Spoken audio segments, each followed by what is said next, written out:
Good morning, Europe. Good day, Asia. Good night, the rest of the world. We are starting our Unicorn events, the main event of the season. I'm very glad to welcome you to the Unicorn Cup World Finals. We are broadcasting to the whole world. My name is Anna Fedorova, and I'm CEO of the Unicorn Events and Chief Partnership Officer of the Startup Network, who has organized this truly extraordinary world's largest startup pitch contest by geography and the number of the events held already.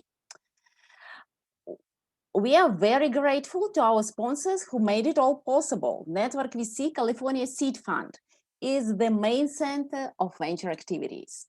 Our golden sponsor, Silicon Valley Syndicate Club, is where the hottest deals for business angels are made. And silver sponsor, Startup Inc. for small check investors from all over the world. Thank you very, very much. Please be sure to check them out. And finally, we have all gathered together after going over a huge number of startup applications from all continents, but the best ones will pitch live today at this amazing event. The winners of the preliminary unicorn battles that got the highest scores from our famous expert board and our official judges have the honor to present their region today. Plus, we have additionally 2 startups that are the choice of the jury and the choice of the sponsor in the season. Meet our contestants from all over the world: Sylvan Source, Primacy Optimization, Matricelf, Abivin, Remedium, Syte.bio, SteadySense, Eunimart, SpeedSize, and VoxCell BioInnovation. You will see and hear them live in just a short while. Also, please check out, besides Startup Speeching Live, we have a special expo guest, Zozo Day. The founder is here with us in the panelists. Please be sure to contact them and check out their amazing solution. We have been doing our events since 2009, have done enormous number of them all over the continents, and we are helping startups all over the world to fundraise, succeed, and become leaders in their industry. So please be sure to stay with us. Please be sure, if you're a startup, apply to our great events, because our VC community and angel community keeps constantly growing, and best startups always find investors at our events. Next season, we'll have more great discoveries. Please be sure to be with us. It will be September, October, and November events, with the finals at the beginning of November. It will be a great season with great opportunities and innovations to discover.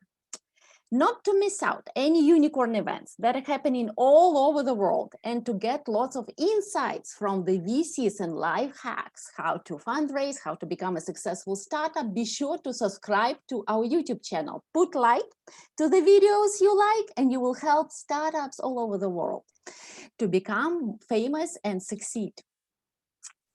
And these finals haven't been so great without such partners by our side. Please meet great guys who are doing unicorn pitches with us all over the world in many, many locations. Thank you, brandpreneurs and brandfluencers, Activate, Venture Crew, Aster Global Partners, Idea Capital Ventures, Happy Farm, and Indochina Consulting. You're great professionals. It's an honor to work with you. And if you haven't seen our unicorn events in your location or your city, and you're leading VC or startup community, please be sure to contact me or our event managers, and we will be sure to do business together in your location, helping your local startups meet international investors all over the world. Thank you. That was all from my side. I'm so excited to be here at the finals. Meet our hosts for today, Lena and Kate, amazing girls who are doing extraordinary events. Hi guys, how are you doing? What do you have prepared for us for this final first session? Thank you, Anna. I hope we will surprise all of you with great startups, great tractions. And traditionally, I want to express our gratitude to all our media and community partners in this season. We have not coped with all events challenges without your help and support. So please meet our reliable friends, check their websites and social media, where I'm sure you will find a lot of opportunities for profitable funding and successful fundraising. Thank you, all of you guys. And Lena, you're muted. Lena, you're muted. Sorry, I'm here. So before we will start the pitch competition, we would like to introduce our new and very important category of judges. Anna, please tell us more about it. Thank you, Lena. Yes, we have special judges who are representing not only venture fund, but they are representing the whole country or region, who is famous for their participation in the startups funding and venture community. Let's start with the main person at the Startup Network, founder of Startup Network, who represents the whole global ecosystem of Startup Network, Alexander Soroka. Alexander, great to see you. Hello, Anna, thank you. And hello, I'm glad really to see so many familiar faces on today's our summer final. And I hope it will be really a great event today. And if talking about our funds, usually we invest up to 500K. We are industry agnostic, we are geographically agnostic, invest in the whole world. But we prefer to invest on seed and round A stage. Thank you very much, Anna. Great to have you with us, Alexander. Hope you'll find great deals today also. And please meet Patrick Fleschner, Dr. Patrick Fleschner, who is representing Germany. Patrick is a growth capital investor and a partner at the investment firm LeadX Capital Partners. Patrick, great to have you today with us. Yeah, thanks for having me again, Anna and Alexander. Great to be here. We invest in later stage companies. So we look for companies with at least 10 million in revenues and pursuing viable business models, have strong unit economics. We have a vertical focus on B2B tech in consumer industries, and geographically, we focus on Western European companies. And I'm looking forward to this event again. Great. Great. Thank you, Patrick. Also, please meet our great partner from the country of Kazakhstan, Marat Tolibayev. He's founder of the investment holding Activat and the head of the closed investor club Pragmatic. Hi, Marat. Hi. Hello, everybody. I'm glad to be in this great company. So I'm from Kazakhstan. I have my private investment company Activat, and we invest in local startups from CIS.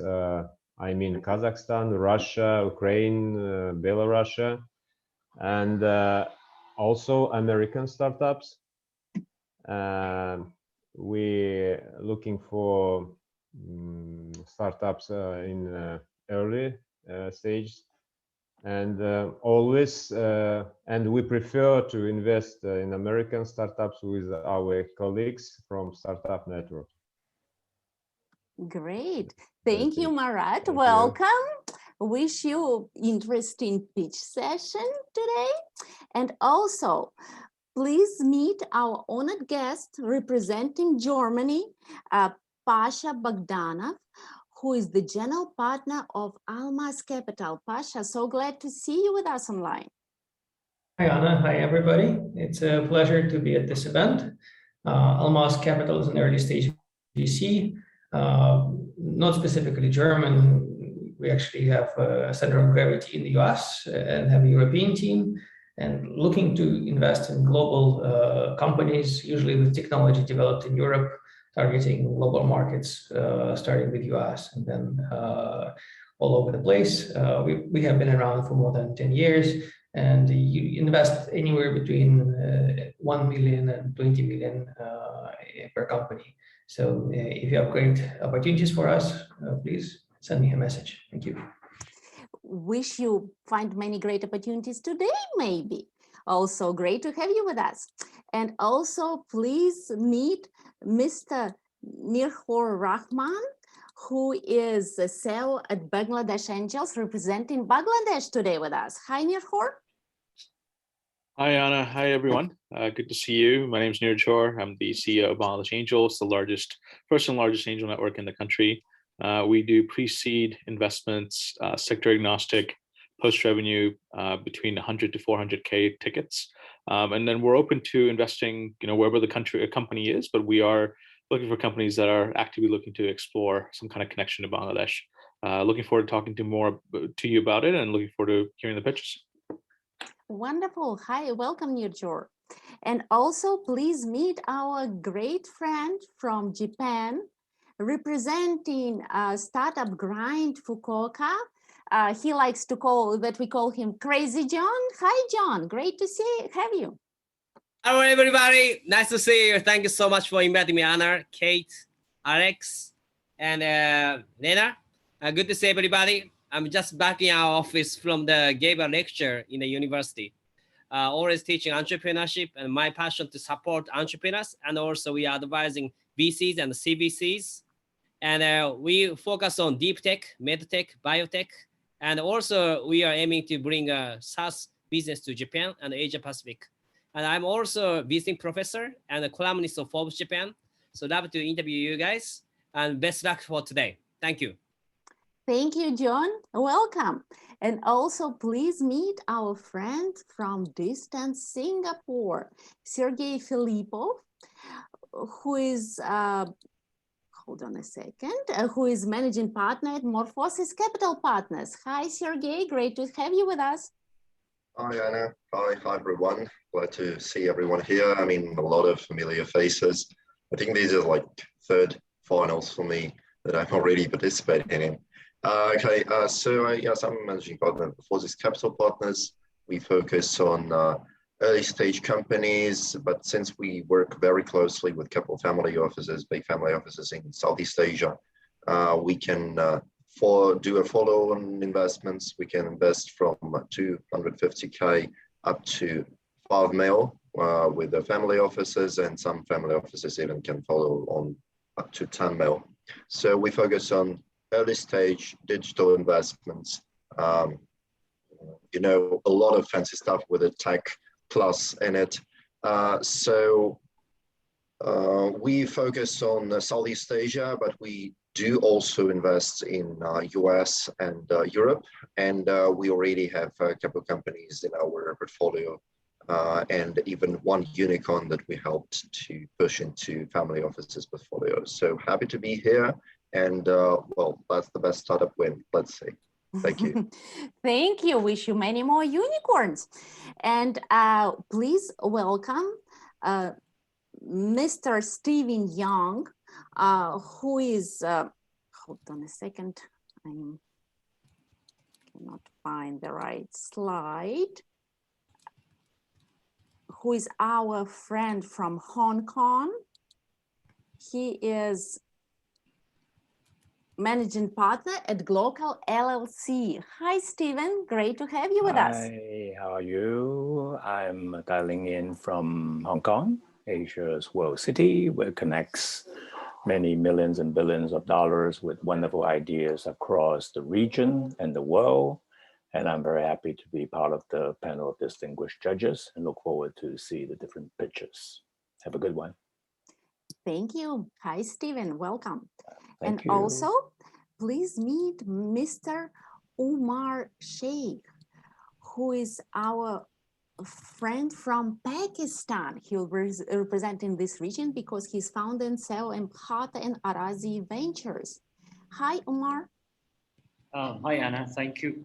Hello, everyone. My name is Umar Sheikh. I am an entrepreneur based out of Lahore, Pakistan. Apart from being a founder, I'm also the local director at the Founder Institute. So I get to interact with a lot of investors. And I'm also an ex-director at Startup Grind. So great to see John here. Good luck, everyone. Thank you. Thank you, Umar. Welcome. And also, please meet Mr. Jim Thomas, who is our great friend from USA, but from Florida. He's a partner at Kerinaga Partners and Central Florida Tech Fund. Hi, Jim. Great to have you with us. Great to be with you guys. Very early good morning from the US and from Florida. Yes, always great to be with you guys. I'm with Kerinaga Partners. We're based in Florida. I'm actually in the capital of Florida today, Tallahassee, meeting with government officials, talking about venture capital and the importance of venture capital, not only for the US, but around the globe. We love to look across the country, but we love to look around the world, and we think Florida these days is a great entry point for international companies into Florida. So always a great competition. Our focus is always taking great ideas and making them into world-changing companies. On our average check size is 500,000 to 2 to 3 million. And our specialty is really hard tech. A couple of our great companies is vertical agriculture, Plenty, Violet Defense doing UV disinfection, and a very special company called Space Perspective based at Kennedy Space Center doing space tourism these days. Great to be with you guys. Thank you, Jim. Wish you to find skyrocketing innovations today, also here. And also, please welcome Burak Gusnev. He's managing partner of Bosphorus Ventures and representing Turkey at today's event. Hi, Burak. Hello, Anna. Hello, everyone. I'm from Istanbul. My name is Burak Günsev. I'm managing partner from Boğaziçi Ventures. We have 2 active funds now. One of them is BV Growth, which supports growth stage startups. Our ticket size is between $500,000 to $3 million. Some of our focus areas are mobile gaming, fintech, blockchain tech, and AI. Our second fund is BVB, which is a venture builder studio that invests around 40 to 50% into venture and become an operating co-founder within the startup.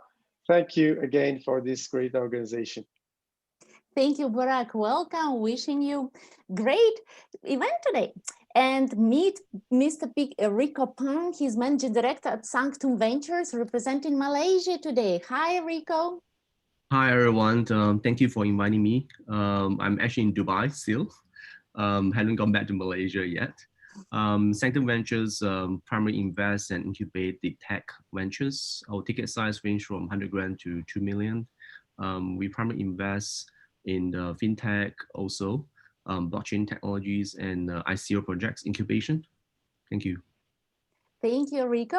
And please welcome Mr. Sergey Toropov, his partner at Leta Capital, representing Russia today at our grand finals. Hi, Sergey. Hi, everyone. Not Toropov, but Toporov. Toporov, okay. Never mind, never mind. Yeah, by the way, I've never had a flag as a background before that competition, so it's quite cool. So at Leta Capital, we have like 3 funds under management. We are big believers that IT businesses don't have any boundaries, so we invest in IT entrepreneurs around the globe. Actually, with kind of Russian-speaking guys inside the founding team, but it's especially CTO guys in most cases, with average check like between $500,000 up to 3 million when we enter, and up to 10 million in total. And it's good to be here. So good luck for everyone. Thank you, Sergey. Welcome. Wish you to find great deals today here at the finals. And Lena, that I guess what official judges will have more official judges coming in as we go on, because we have a second session when all America wakes up, not only Florida. And also, please welcome our great expert board. Yeah, sure. So it's our judges who volunteered their valuable time to our event today. So please, dear judges, please introduce yourselves and funds you represent shortly for 1 minute, pointing out the industry, check size, state and geographical location of startups you invest in. Who would like to be the first one? To raise your hand, press the yellow button, please. Yeah, there is special raise hand. Yeah. So, Aurel? Hi guys, hello everyone. I'm Aurel Pastor from Portfolio. We are based in Budapest, Hungary. We invest in Central Eastern Europe based teams, but can invest anywhere around the world. Usual check size is from 500K up to 2 million. Very happy to have you have you here and excited to meet the startups. Thank you so much and welcome. So, who would like to be the next one, guys? Maybe we can move on, and then if somebody wants to introduce themselves, we can give them the floor after that. Oh yeah, we have Savas. Yeah, Savas. Hi everyone. Hi. Thanks for the another great event and the finals. Nice to see so many familiar faces and the expert board. And I'm especially glad to see somebody from Bosphorus Ventures, Burak, representing Turkey. So we are 1.5. He's 1 and I'm half. Well, I would like to say good luck to all finalists. We have our favorites again and hope that they are going to get another $1 billion through Alexander and Anna's great event.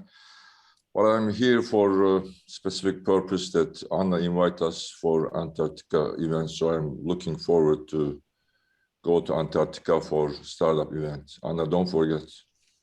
Yeah, we're getting ready, yes.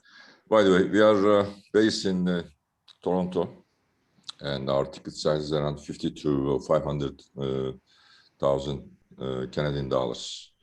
And we are specifically in this corona pandemic time, specifically working on fintech companies. Thank you.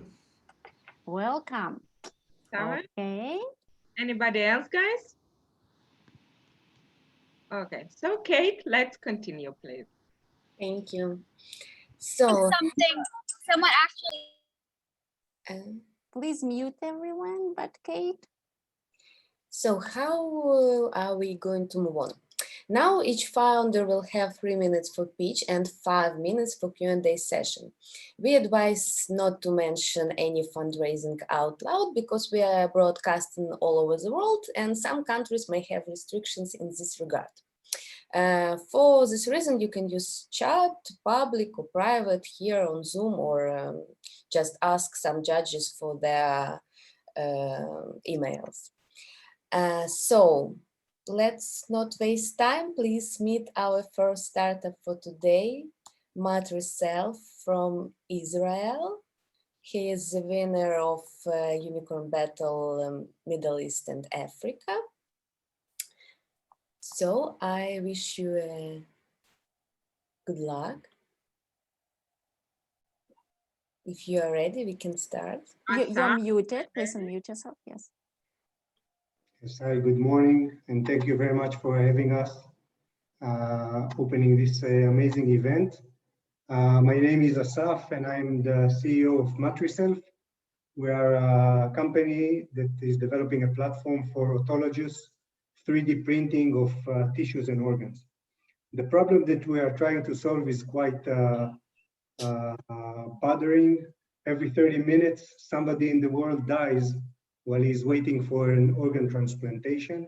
And there are millions of patients that are suffering from tissue-related diseases, meaning that there is a damage to a tissue that leads to a disease like diabetes, Parkinson's, spinal cord injury, myocardial infarction, and many, many more. Those diseases have a huge economic and social and medical burden. Try to envision a day that we will have a technology that will be able to enable us to produce any tissue and any organ that we want within weeks, using a small biopsy from the patient and create a thermoresponsive gel that we can use to print or to inject. Imagine technology that is so advanced that it was used to 3D print the first ever human printed heart.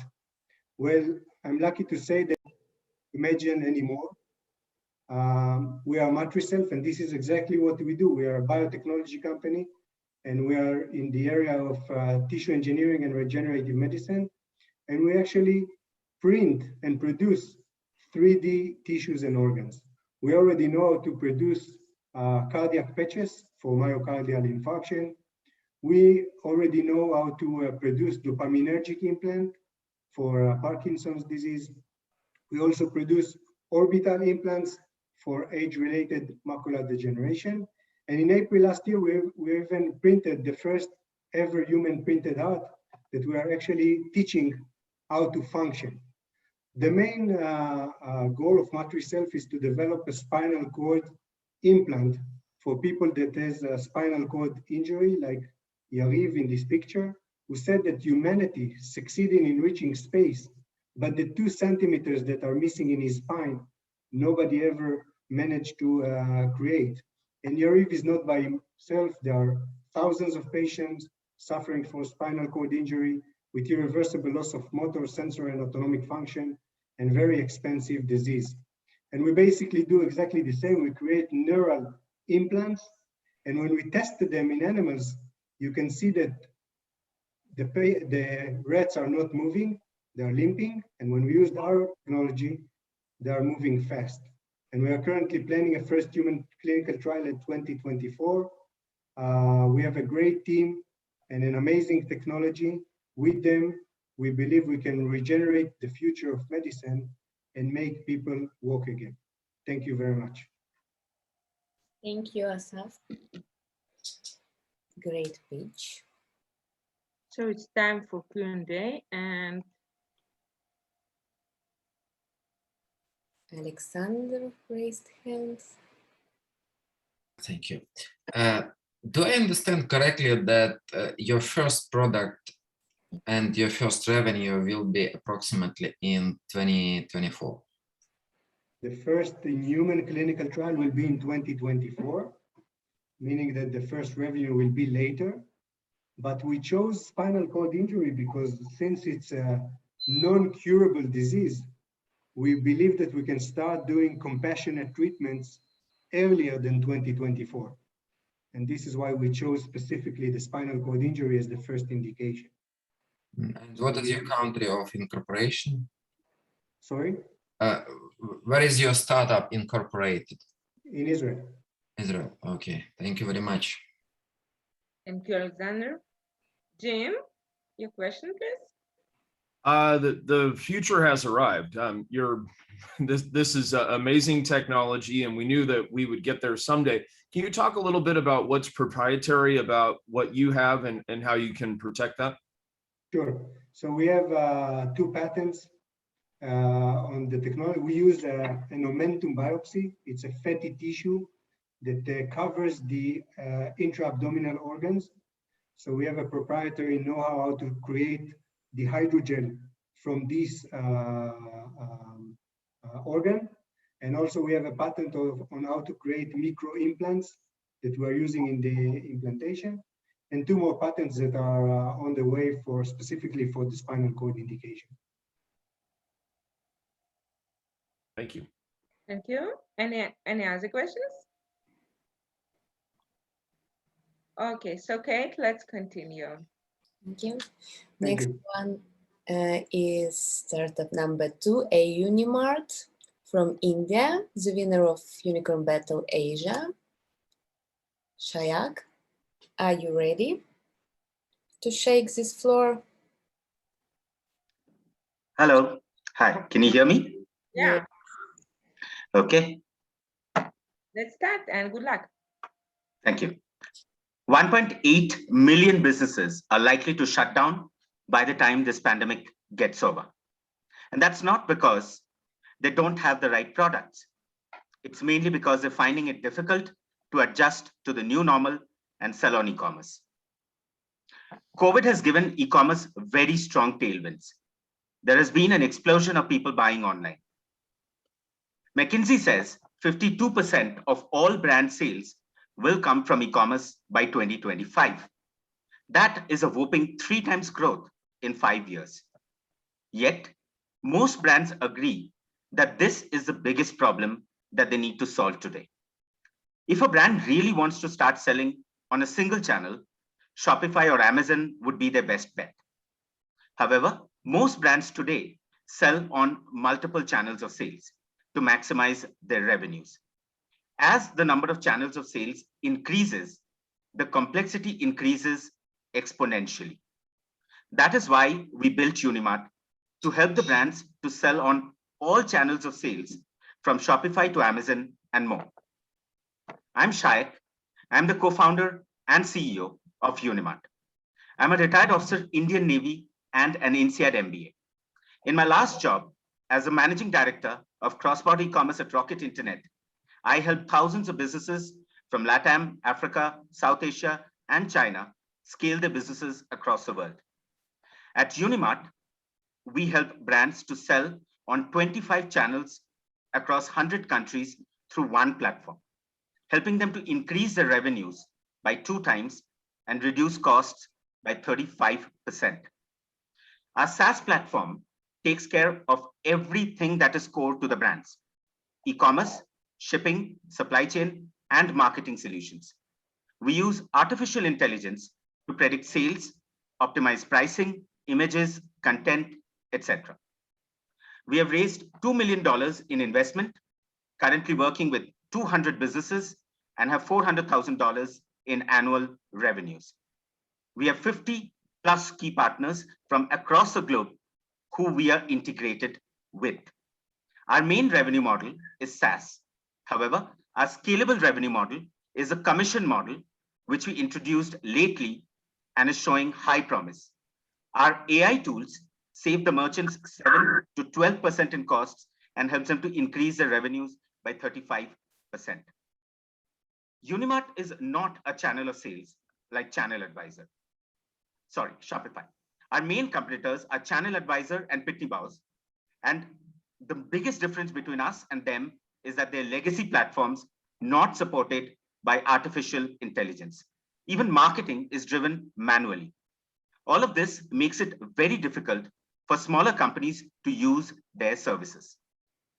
Our founding team has all ex-entrepreneurs with a combined experience of 70 years across e-commerce, supply chain, and strategy.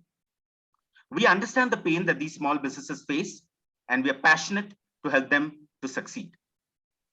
We've recently partnered with Vodafone. We've been selected by Techstars in Los Angeles, Alchemist, Google Search. This pandemic will lead to major changes in the way people shop online, and most businesses will struggle to survive. We have the opportunity to support their growth and create a lasting difference. Come join me and Eunimart as we embark on this journey. Thank you. Thank you. So let's start Q&A, and our first question from Leta. Thanks for the pitch. I have a short question. You mentioned that you have kind of artificial intelligence technology. Can you elaborate a little bit on that? Like, what do you actually call artificial intelligence? And Sure. I understand the context of this question, and sometimes it's difficult to differentiate between machine learning, deep learning, NLP, and normal statistical things. We cover across a spectrum. In fact, there are 8 technologies that we're about to patent. We're predicting sales across multiple channels like Amazon, eBay, etc., helping the seller to automatically decide where to sell. The second biggest thing that we're solving is cataloging. Now, cataloging breaks down into imaging, pricing, description generation, keyword generation. All of these helps the merchant to increase their sales. Each one of these are done using individual AI solutions, which are then combined using a meta solution, which will then generate the entire catalog for you. So imagine you put in one image and one title. The system will not only optimize the image and the title, but generate the whole content for you. So then you don't need to go and write catalog for each individual marketplace. So yes, it's very interesting. It has taken us 2.5 years to build this AI. We built about 8 deep learning NLP solutions. We have also built NLG solutions across the board. Yes. Does that answer your question? Got it. Thanks. Thank you. So Dr. Patrick. Yes, first of all, great to see an INSEAD MBA pursuing this great business. I'm also an INSEAD MBA, so best of luck. I've looked at similar businesses, to be honest, and can you elaborate a little bit more on competition? What makes you special? Probably the AI aspect, but I think that is also what other companies in the same space pitch. So AI is a feature, right? The differentiation is in the value proposition. So today, majority of the platforms, look, a B2B company that is helping other businesses to scale would typically provide 1 of 4 values, or maybe 2 of 4 values: revenue, intelligence, cost, and efficiency. We call it the RICE model. But what we tend to do is we tend to focus on revenue first and cost second and intelligence third. Whereas normally our competitors like Channel Advisor, etc., are much older legacy platforms where the account management, marketing management, data management is completely done manually. So all you do on those platforms is manage multiple channels of sales automated, right? So you're doing that, but then the entire intelligence, marketing, everything, they will come to you and pitch you manual services. That's what everybody does. We are one of the first platforms in the world that is complete end-to-end. We are one of the world's most advanced end-to-end supply chain solutions, artificial intelligence integrated with omnichannel. That is what makes us different. So when you come on a platform, you don't need to think. All you need to do is focus on your business and let our platform take care of the sales for you. So revenue increase is the biggest value. That's a differentiator between us and everybody else. And AI is an enabler in that aspect. Does it answer your question? Yes, it does. But I think, as I said before, I think this pitch I get also from other founders, and but you might have an edge. I hope so. Yeah. Sure, I'm happy to go into a much detailed conversation separately. We have very detailed unit economics wise, how we help increase revenue, etc. Those are proven value propositions. Okay, Sergey, your question, please. Yeah, thank you. Am I getting this right that your company is incorporated in India? No, we are actually a Delaware C Corp, and I'm in fact in Mexico right now. Okay. And I'm about to land in US. Yes. Okay. One question. Anyways, my question would be: what are the current competitors at the market that are already there that doing the same, like global solution? Okay, so the biggest player in this space would be, say, Channel Advisor or Pitney Bowes. These are huge solutions which have been there for the last 20, 25 years. The differentiator, like I was mentioning in my earlier answer as well, is the fact that a Channel Advisor provides 70 channels of sales across the globe. So you could quickly go set up your order inventory pricing management across all the channels. What you won't get is a complete supply chain integrated into that. Whereas when you come to Eunimart, you can set up your supply chain by warehouse, by city, by country. What you'd get is integrated omni-channel. So wherever you want to sell, right? Not just e-commerce. What you'd also get is a complete end-to-end marketing automation, something similar to what Amplitude provides. And all of this then at the back end powered by data and intelligence solutions, which I was mentioning as AI. So our competitors exist. Obviously, we track about 100 competitors across supply chain and omni-channel. But I think we're significantly differentiated in that aspect. Look, I'll go a little bit deeper, okay? Allow me 20 seconds to answer this. E-commerce has evolved significantly in the last 2 years, okay? Now, the earlier solutions, they were focused. E-commerce has 5 fundamental legs on which it works: supply chain and shipping, e-commerce, marketing, finance, and the channels of sales, okay? So each of these pillars need individual solutions. Now, what these earlier players used to do was to take 1 or 2 and solve them. What we have tried to do is cover all 5, but provide it across all the channels of sales the way an Amazon would do. That is a clear differentiation. It sounds a bit like you're trying to do everything everywhere. We've actually finished building. It took us 3.5 years to build the solution. And we have 200 businesses that are using it today, end to end. Is your business cash flow positive? Oh, no, it is not cash flow positive as of today, but we're supposed to break even by the mid of 2022. What kind of margin you project you have when it's up and running? So we have about 85% gross margins blended across 2 revenue models, which is SaaS and commission. So typically we follow a product-led growth model. You can use the platform similar to Zoom or Slack. You can come and use the platform completely for free. There's no compulsion to pay. But as you grow and use the system, you're going to come up with different SaaS modules. And if you use the AI or shipping, there are percentage commissions built into it. Thank you, Shrek. Great pitch. Time is over. Thank you so much. Next one is Syte.bio, who represent today Latin America, Argentina. Martin, nice to see you. Hello. Hello to everyone. How are you? Well, I'm from Syte.bio. My name is Martin Williams. I'm a biotechnologist and bio-entrepreneur. I'm finishing my PhD in genetic engineering. I'm an expert in proprietary DNA technologies and recipient of several awards. Sorry, I don't know if it's working. It's okay? Yeah. Yeah, okay. Syte.bio is a linear DNA-based medicines development health tech startup with an interdisciplinary team of professionals pioneering the development of life-changing treatments for severe diseases, and we are engineering DNA to treat and prevent diseases.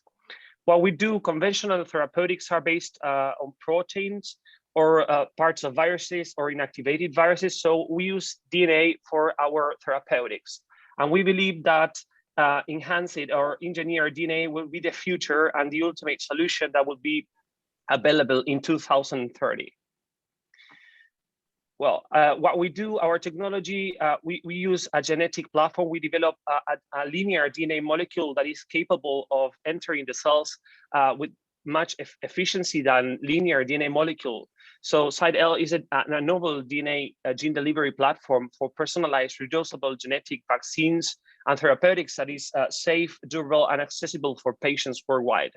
Syte.L as well is a linear non-viral DNA vaccine vector technology that is both safe and effective and outperforms existing solution. As well, we do bioinformatics. So we have these two platforms, that is a genetic platform and a bioinformatic platform. We combine both to generate solutions for several diseases. So we are now filing the patents for these two technologies. What about the method, the production system? It is a really low cost and simple process because we use E. coli to produce these linear DNA technology molecules. And speaking about the advantages, this is really effective in animal models. It is really safe because it carries no potential toxicity from viral vectors, and it has a built-in safety switch that prevents undesired chromosomal integration and associated mutations. And speaking about the storage, you can store at room temperature for 1 year and more than 5 years refrigerated. So this is really important for vaccines and therapeutics. We have came up with a novel combined oncology approach for several cancer diseases like melanoma, head and neck cancer, squamous cell carcinoma, and transitional cell carcinoma that we tried in canine and feline. So we tried our combined therapeutic in cells first to see if our method was working well. We just see that our treatment killed most of the tumoral cells and leave the non-tumoral cells alive. And then we have some cases report from feline and canine. We have treated canine nasal squamous cell carcinoma and feline nose squamous cell carcinoma. And we have seen that the tumor was not growing within the treatment. And we have 2 cases of feline bladder transitional cell carcinoma and melanoma that we treated for 2 and 3 months. And we have got complete remission of both cases. So it is really important, and we are really happy with our results. As well, our technology can be used for other diseases as well as infectious diseases. So when this pandemic started, we tried this with this virus. We have done some proof of concept assays for SARS-CoV-2. We have developed one vaccine candidate that we tried in vitro and in vivo with great results. And as well, we are working with dengue virus, that is a really complicated disease that is spreading all over the world. As well, we have great results for those diseases. So it is both have a huge market in the entire world. Dengue is a very interesting, disease because 30% of the world population, about 3 billion people, are in risk of having dengue. So this is our team. And we have received several awards during 2017, 2018, and 2019. Thank you so much. Thank you, Martin. Yeah, thank you. So let's start Q&A session, Alexander. Thank you for the pitch. Thank you. Who do you think are your main competitors today? Yeah, there are several companies that are working with nucleic acids, such as Inovio or Moderna or BioNTech, but they are not focused on the diseases as we are, because they just they just make one drug or one genetic development for a disease. And what we are doing right now is that we are combining the treatments. We use immune system molecules such as cytokines. We use monoclonal antibodies that are expressed by the own patient cells, and we use killing genes for the tumoral cells that allows the treatment to kill only the tumoral cells and leave behind alive the non-tumoral cells. So we have a combined approach. Okay, thank you. Thank you. Thank you. Any other questions, guys? So participants wait for your feedback. Maybe one more questions. Yeah. When do you think you will have your first revenue, in which year? Okay, yeah, we are having revenues right now because we are working with a veterinary company in Argentina. I'm from Argentina. The startup is incorporated in the USA, but we have revenues in Argentina working with this veterinary company. But what we are going to do first is we are going to have products for veterinary medicine, because the genes that we use for our therapeutics are human genes that work in feline and canine. So with having a product in veterinary will allow us to have a great data for the preclinical trials, so that we can use for human clinical trials. So we think that in maybe 2 or 3 years, we could have a product in the veterinary medicine area. Mm-hmm.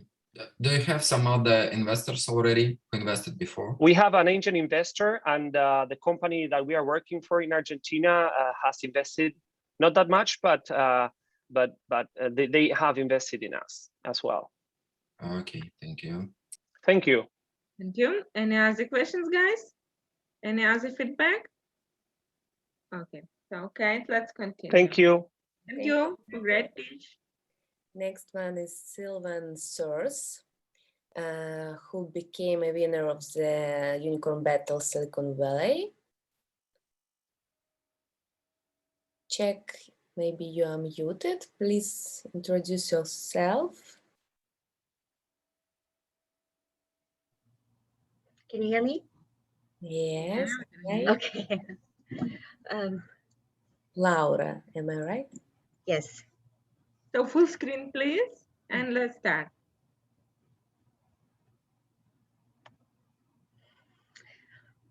Hello, my name is Laura Demons. I'm co-founder and CEO of Sylvan Source. We are thermal energy management experts, and we've developed market disruptive industrial municipal wastewater treatment systems with up to 50% cost structure improvements. We've deployed 2 successful field pilot systems. We have 18 patents granted with another 19 pending, and we've successfully negotiated a letter of intent with a major international customer. We're focusing on the cost to treat or dispose of contaminated water, the energy needed to treat this water, and system size and complexity. The Sylvan Source core water treatment plants have fewer points of failure, are up to 4 times more energy efficient than the next closest thermal competitors, and our physical footprint is 50 to 75% smaller than any competitor.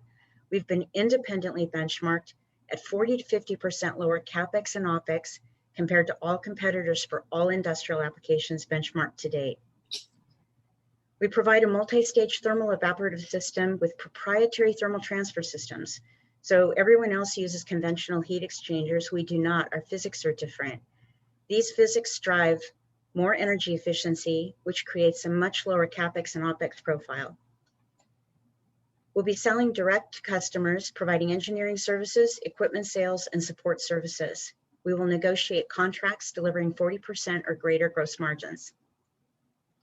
We're targeting a very large and growing market, estimated at $20 billion a year.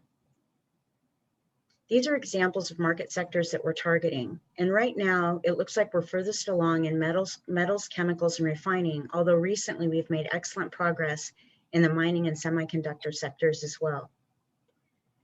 This is an extract from a competitive benchmark. It's an independent benchmark for produced water from oil fields based on a 1 million gallon per day system. As you can see here, our CapEx is 40 to 50% lower than the next closest competitors. Our OpEx is actually doing better than 50% lower than the next closest competitors. This means there's an acquisition cost savings of 15 to 34 million, and the customers are saving 60 to 115 million in operations over a 20-year period. Our core team has over 75 years combined industry experience in all the areas necessary to execute the plan successfully.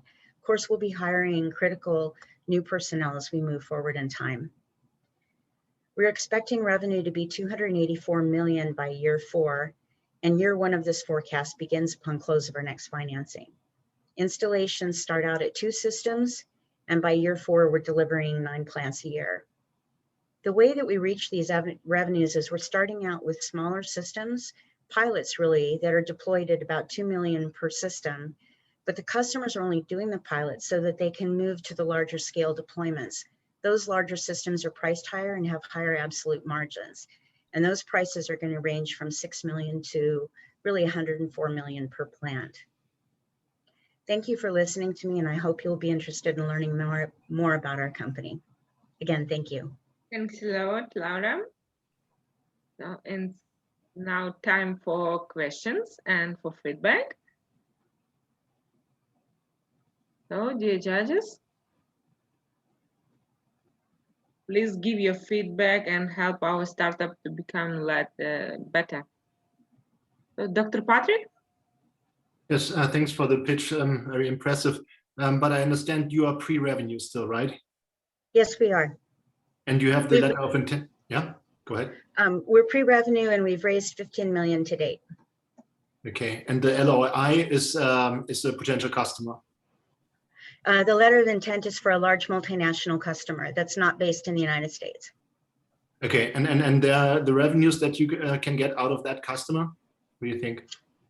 The customer lifetime revenues will be several hundred million. For one customer? For one customer. They're huge. They have said that there's a potential for up to 300 deployments. We think that's a bit optimistic, but even looking at 10 to 20 deployments, it would blow our forecast out of the water.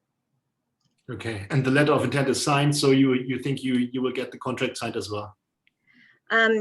Yes, we're actually still in contract negotiations.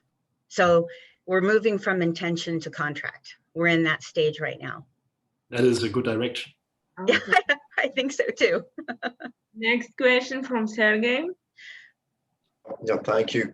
Very interesting pitch, because the contaminated wastewater is a huge problem, and I totally understand that this is an enormous market.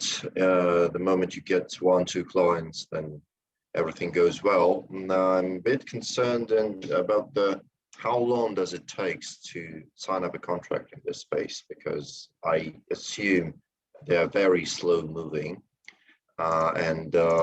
I'd like to, can you elaborate quickly a bit more about how long it takes to sign a contract, and what issues they are looking for to check in your company to agree for such a contract? Okay, excellent question. The initial systems are taking a very long time to get over the finish line because nobody wants to be first necessarily. We've identified 3 companies who are willing to go first, and they don't require someone else to act as a reference account for them. So this is taking, several months. I would say this initial work is maybe in the range of 12 months. However, what's happening with some of these customers is that the first systems are acting as reference accounts within the customer base. And so, for instance, with one customer, we're talking to the metals group, we're talking to the fiber group, we're talking to the chemical group, and the chemical group is taking the lead. And they will act as a reference from within the account. And so subsequent orders from that customer are likely to be in the range of 3 to 6 months from the time we get into serious conversations. But it is a much longer sales cycle than a consumer product where someone can make a decision in 30 minutes. In terms of what they're looking for from us, really what it's coming down to is they want us to make sure that we're guaranteeing a safe and successful handoff. So installation to handoff, they've got certain tests that we have to clear in order for handoff to be successfully transitioned. In some cases, some customers are looking for us to operate the equipment, which is not in our current financial model. That would be another revenue stream. The customer that's taking those, go ahead. Sorry, do they require any free trials or testing equipment for 1 year for free, something like that? Absolutely not. And we wouldn't do it if it was required. If somebody wants something free, they don't really want it or need it. You know, if they pay for it, then it has meaning to them. And that's easily one way for us to suss out which customers are real and which aren't. Okay, thank you. Thank you. If nobody has more questions, thank you, Laura. Thank you. Next one is the winner of Unicorn Battle in Eastern Europe, Privacy Optimization from Poland. Simon? Hello, do you hear me? Yeah, I hear. Perfect. I'm going to start. Thank you. We all use social media and we all share our personal data with corporations. In fact, I just signed up for an online service where I had to share my name, date of birth, email, and much more. While we all enjoy the fact that these services are free, when a service is free, the product is you. In today's world, personal data is the new currency and its protection is our mission. I'm Simone Delle Nogare, an experienced risk manager and compliance officer. I work for large banks like Euroclear and JP Morgan. And our CEO is Alexandra, a privacy lawyer and incident management expert supporting large corporations like Dentons and Wolters Kluwer. Clearly, there is a problem. Over 37 billion records were compromised in 2020, and a total of 270 billion euros worth of fines have been issued under the GDPR. This can happen to any data-driven organization. But let's look at an example. Uber was fined 148 million for a hacker attack, which exposed 57 million customers. Uber wrongly assessed the risk and took a year to report the breach, meaning a much higher fine and more people data at risk. While working with large corporate clients, we observed the problem that many organizations are facing when data incidents happen: a complete lack of awareness of their GDPR obligations, fear of fines, not clear guidelines on how to define the risk level of an incident. Feeling the pain of clients, we started to wonder, how can we help organizations to respond to data breaches better? And that is exactly what Data Breach Management Tool provides companies with: a clear process which avoids the use of Excel, eliminating mistakes. Our solution allows each employee to immediately report the discover breach to its privacy team by a notification feature. The notification is automatically loaded in the repository and analytics dashboard. Then the privacy team can investigate the incidents in details following the steps provided, and our tool will run the automated risk assessment based on our proprietary algorithm. The algorithm is our biggest added value, and we leverage cybersecurity rules, privacy regulators' guidelines, as well as precedents, which is absolutely unique on the market. As a result, within just a few seconds, you're provided with an objective risk score, your reporting obligations, applicable laws, and recommendations to compliance. By using our tool, you save time and money, have no stress, and improve loyalty and data governance. For a problem this big, there is a market. A few basic tools are out there, but nothing that comprehensive. While this is an early growing market, all companies that handle large amounts of customer data, from healthcare to finance, e-commerce, or public organizations, are looking for a better solution. And that's exactly what we offer. Data protections account for nearly half of the 173 billion cybersecurity market.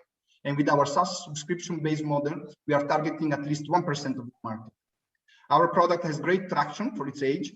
We partner up with Dentons, we have 4 successful POC, and 4 clients are already enjoying our consulting services. Next, we aim at developing our sales and marketing strategies, build partnership and distributors channels, and raise a seed round. So if you're an investor, don't hesitate to get in touch with us. We believe that a major change in data breach management is necessary, and we are at the forefront of it with our data breach management. Thank you. Thank you. Great, smooth speech.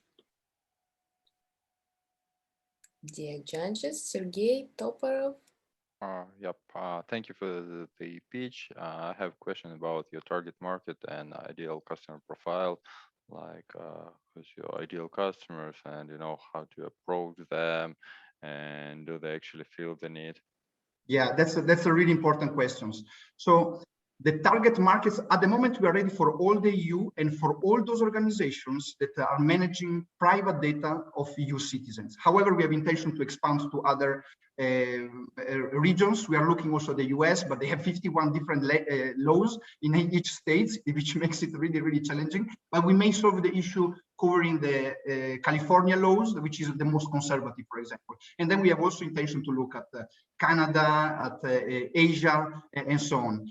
the companies that we are looking at are the ones that use our business to customers, large organizations, so financial organizations, health organizations, and any kind of organization that manage a high amount of personal data. And the personas, so the people with who we would speak to, these are privacy lawyer, data privacy officer, privacy team, compliance team, and at the limit, cybersecurity, infosec team. But we are not a GRC platform, just to be really clear. We are actually really focused on privacy. And we started with this first product because it's the most complex. However, the idea is to expand and build a full platform to cover all the privacy processes in order to help the organization. Because our feedback that we receive, for example, when speaking from Israel, is that in the cybersecurity, but also in the privacy area, there is a super high fragmentation in the market. Companies are buying a lot of things from different vendors and are never sure what to do. So then they have to go to buy also insurance to make sure that they cover everything, right? And do you have a split between like product part and service part, or you have to provide the cost of that? Yes. So because we are at the early stage, we finished just now a POC with Santander Bank Poland, and now we have to speak with the international part of the companies, which will take really, really long. That's why we will probably target more medium and large, and not really super large corporate at first, because of the longest sales cycle. What we have intention to do is to first build our reputation via consulting. We just onboard one of the largest private equity funds in Europe, with 110 billions under management. We beat large law firms like Allen Overy, BCG, and so on and so forth, because of our focus on data breaches. And this is the first step to build reputations, to then focus on this platform, because this is what is going to be scalable, right? However, part of the consulting, let's call it like this job that is going to be done to put in place the structure for this company is always going to be done, but it's going to be a partial part going forward. Yeah. Thank you. Thank you. Any other questions, guys? Yes, please. Okay, so let's continue, Kate. Yeah, starting number 6 from Canada. Represent Unicorn Battle North America, where he became a winner. Oh, I'm sorry, she, Dr. Carolina. Thank you. Can you guys see my full screen? Yeah. Yes. Hello, everyone. My name is Dr. Carolina Valente, and I'm the CEO of VoxCell BioInnovation. And we are developing innovative solutions for the pharmaceutical industry and the field of oncology research. Did you know that last year alone, more than 10 million people died from cancer? That's about 27,000 people dying every day. With such a devastating disease, you would expect to have the appropriate drugs to treat it. And the problem is the drug development process, the process used by pharmaceutical companies to develop a new drug that results in more than 95% of the drugs failing to get to the market. And this high failure rate, it happens because models used to test these drugs in the lab are too simplistic. So when these drugs are tested in people, the results, they don't match, and the translation is less than 8%.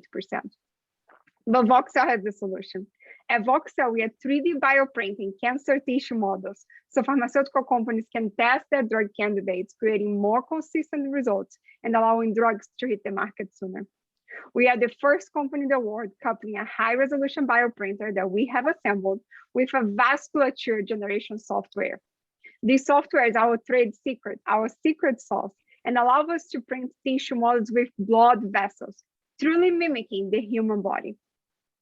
We offer 2 core products. First, vascularized cancer tissue models as a service. And second, our printer coupled with our software, allowing users to print tissue models in just 1 click. And the drug discovery market is expected to reach $110 billion by 2025, with North America alone being responsible for 30% of this market. So if we imagine capturing 1% of this segment, could lead to a $300 million revenue. We believe our customers will range from academia all the way to pharmaceutical companies. Academia and small research organizations, we believe they will refocus on ordering the tissue models as a service, while the pharmaceutical companies and the large CROs will be ordering the printer as a tool to have in the lab to print as many tissue models as they want. We'll hit the market with our consumables first, our tissue models in 2022, and that will follow with our development of our hardware and software to reach the market in 2023. So we'll have recurring revenue from the tissue models while we continue development of our printer. And of course, we do have competition. And even though our competitors have been good on what they do, none of them have solved the issue of creating truly biomimetic human tissue models. And that's the meaningful gap that VoxCell is targeting. Our revenue projections are expected to reach $35 million by 2026. And this has only been possible by having an amazing management team with extensive experience in tissue engineering, bioprinting, business operations, and manufacturing. And the vision that I have for this company is quite simple. It's to become the gold standard for cancer tissue models using bioprinting technology. But our mission is the most important part. We want to accelerate life-saving therapies, getting to the market sooner and to the hands of people that actually need. Thank you very much. Thanks a lot. Thank you. So it's time for feedback, dear judges. Yes, please. Sergey? Thank you. I noticed there are 4 types of customers, right? But they're quite different. Each type of customer requires a different approach. Oh, whom do you think you'll be focused on the first year, like let's say 2022? Yeah, the first year is definitely going to be academia. So, and a small research organization. So I'm an assistant professor right now. So academia is what I do. That's my environment. So it's very easy for us to penetrate. And that's what we are doing right now, is already engaging in partnership with academia and small research centers. So the idea is to get them using our tissue models and trying our tissue models initially. So then we continue the development of the hardware to release in 2023. Right, so then they later, probably, sorry, so they probably could provide you additional scientific articles, I think. And, absolutely, that's the whole point, to generate publications around our tissue models and even go to further different areas than just cancer. And then later on, of course, the focus transition on the machine itself, that is a much higher revenue area, and then focus on more the large organizations like the pharmaceutical companies and the big CROs. I see. So am I right that that's the reason probably for the lower revenues expectations?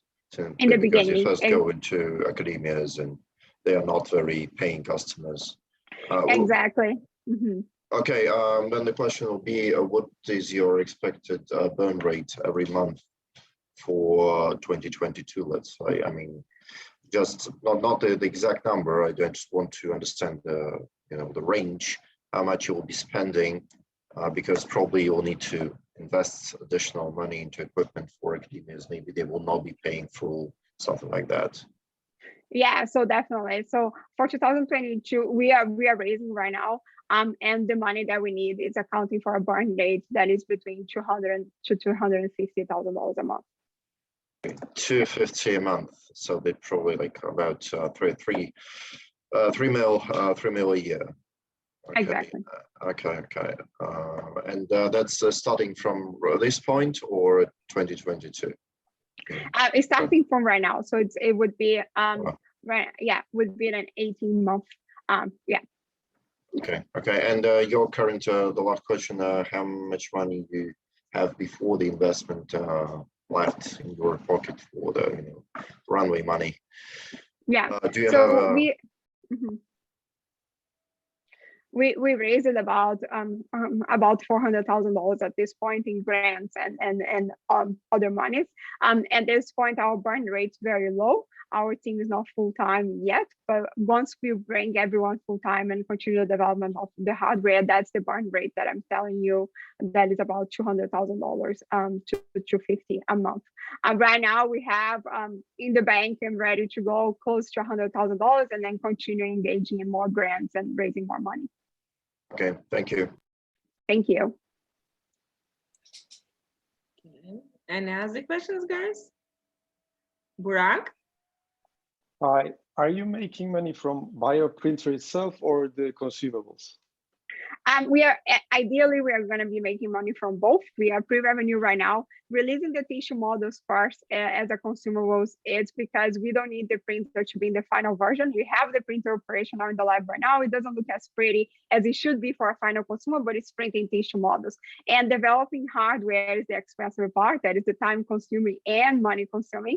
So releasing the tissue models is strategic to get that revenue and to get that momentum going prior to actually selling the printers. Our margin on the tissue models is around 70%, and on the printers around 55%. Great, thanks. Thank you. Dear judges, if nobody has questions, well, let's thank our Dr. Carolina. Thank you. And switch to the next startup, Abivin from Vietnam, the winner of Unicorn Battle Southeast Asia and Oceania. Trang.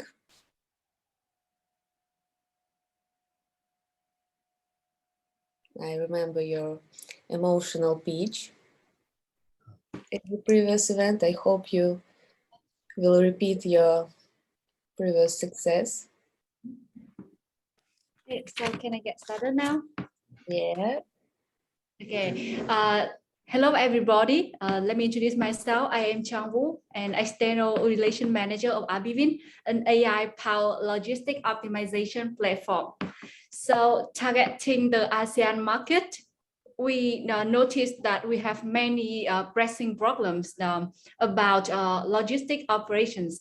Firstly, many companies still rely on human experience to making logistic plans manually, which leads to the unoptimized delivery plans. Secondly, due to inefficient plannings, they record very high operating costs. And finally, many companies lack visibility over their supply chain operation.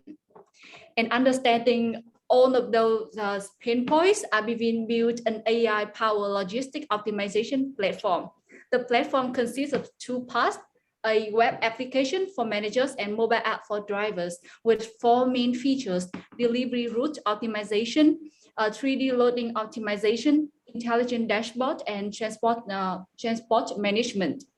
However, the key component that sets us apart from others is our proprietary algorithms, which can assist people in making complex planning decisions automatically. And one of the algorithms that we are most confident is the one that's solving the vehicle routing problem. You know, everyday transport planners that really struggle to solve the VRP, which is to create the optimal delivery plans for thousands of delivery points among different vehicles and constraints. While other tools usually are limited to around only 10 constraints, we are able and confident to solve more than 30 simultaneously. And target our service is used by 5 key players of the supply chain, namely carriers, ports, manufacturers, distributors, retailers, and transporters. Today, we are delivering success for multinational companies across Southeast Asia and the leading enterprises in Vietnam, like DHL, the biggest 3PL companies in the world, or Panasonic or P&G. Targeting the Southeast Asia market, we noticed that the Southeast Asia is very potential and mostly untapped, with the SAM of nearly $22.5 billion. And through 5 years of working closely in 6 different countries, including Vietnam, Singapore, Myanmar, Indonesia, Japan, and recently the Philippines, our platform is processing more than 75,000 container shipments and 300,000 delivery orders per month. And the freight traffic volume processed by Abivin is 1.2 billion ton-kilometer per year, which is to 1% of the total number of Vietnam. Our business model is enterprise SaaS, where we charge professional service fees and ongoing subscription fees. And behind the scenes, our founding team includes alumni from Cambridge and Google, bringing in a strong technical background and combined with experience in enterprise software business development. Now we are backed by government-funded innovation programs and also global VCs from Vietnam, South Korea, and the US. And at the moment, we are raising funds for Series to accelerate our growth. Thank you so much for listening. Thanks. And for the Q&A session, let me introduce our CEO, Abivin, Mr. Long Pham. Yeah, hello everyone. All right, nice to Hi. see you again. Marat, your question, please. Hi guys, thank you for a good presentation. What about competition? Who is player in your market now, and how will you win them? Yeah, so we are seeing some of the competitors from India, for example, Locus. We've seen now the competitors who can do optimization in Singapore. However, the rest of the company, most of them can only do the management features only, like the TMS of SAP or Oracle. So we've seen that we're winning in quite a few of customers. For example, with Locus, we already won some of the competitor in Indonesia, and in Singapore with VesaFleet, we won them in the deal in Myanmar. So we've seen that we won some of them in some of the cases. Does that answer the question? There are no another companies in this sphere in Vietnam? We have one competitor in Vietnam. However, they only doing the TMS, the transportation management features, like the collecting the data, the digitize the process and digitize the reports only. However, one of the key points that we have setting us apart is the vehicle routing problems and other optimization algorithms that we are building up with our engineers with a lot of constraints to satisfy different type of logistic constraints. Yeah. Okay, thank you. Next question, Alexander. Hello, thank you for your presentation. Can you tell us about your revenue and about your growth rate in last years? Yes.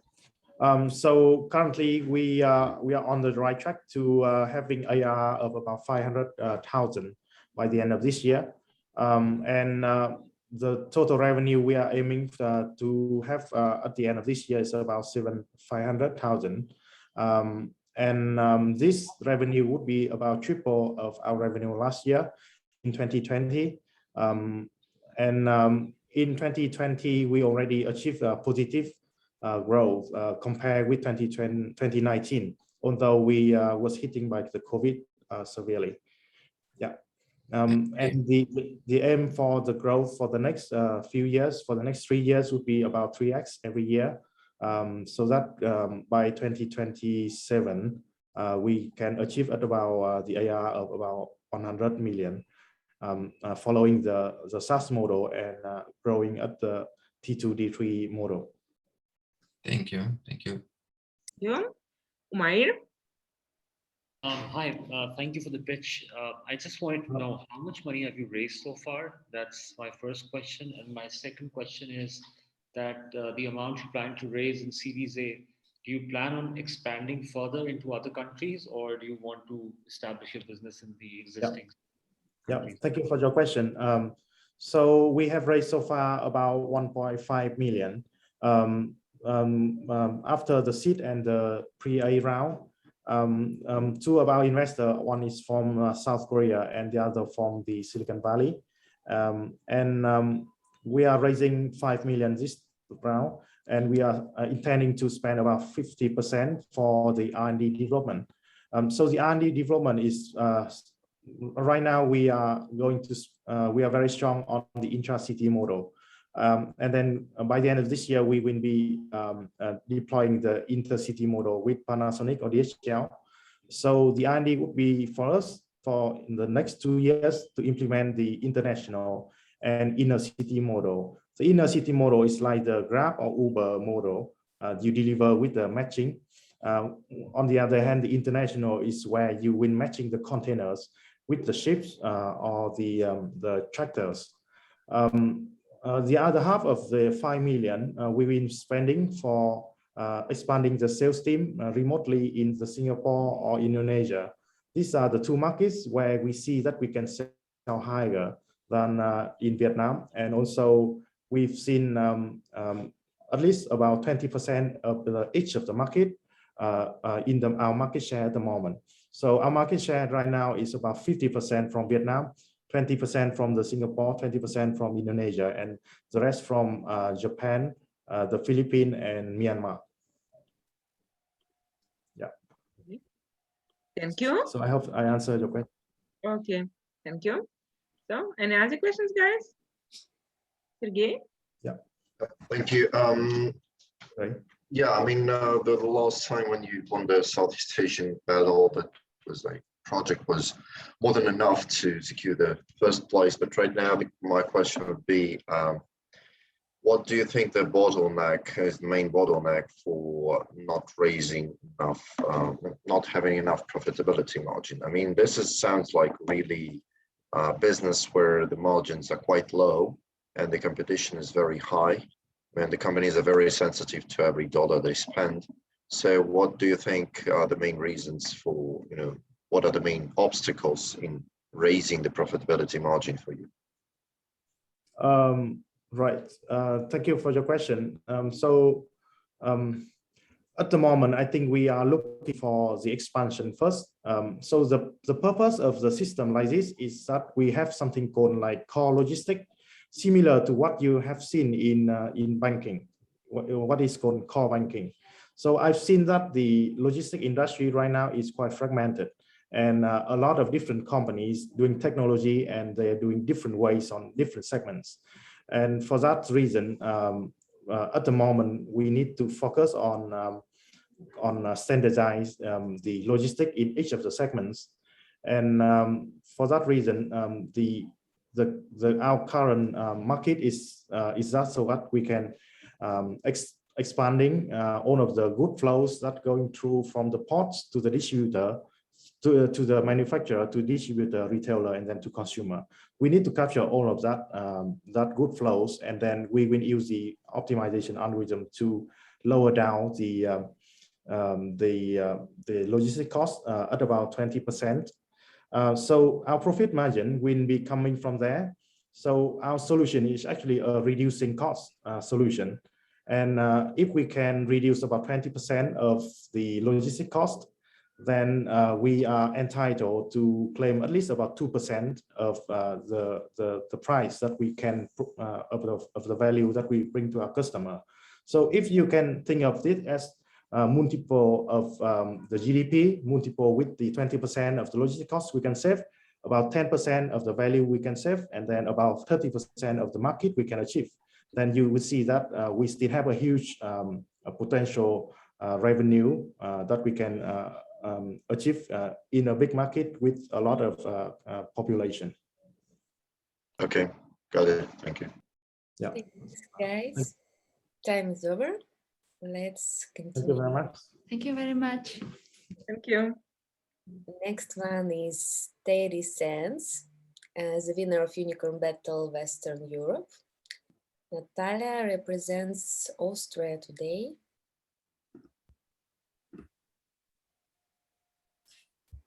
Okay, sorry. Yeah, full screen, please. Okay. So firstly, welcome and thank you very much for giving us the opportunity to present our product. So my name is Natalia and I'm representing SteadySense, a biomedical engineering company based in Graz in Austria. And I'm going to begin my pitch with a very personal question to all women present. And don't worry, I don't expect an answer. But how many of you know exactly when you ovulate? And a little spoiler, it may not be day 14 of your cycle like we learn in school. The reason I ask is because studies have shown that many women aren't aware of this basic information about their own body. And knowing when you ovulate can be crucial when it comes to planning or even preventing a pregnancy. So our first brand FemSense is an ovulation detection system, which not only predicts, but measures and confirms ovulation. But let's start at the beginning. So this is our product, and what you can see may look like a normal plaster, but it isn't. So the magic is what's inside. Within the patch is a very precise temperature sensor, which when activated measures the body temperature 24/7 up to 7 days. And the most important thing is this gives us continuous temperature measurements and curves, rather than just single and momentary readings. The patch is worn under the arm, from where it measures the user's body temperature continuously every 5 minutes, day and night.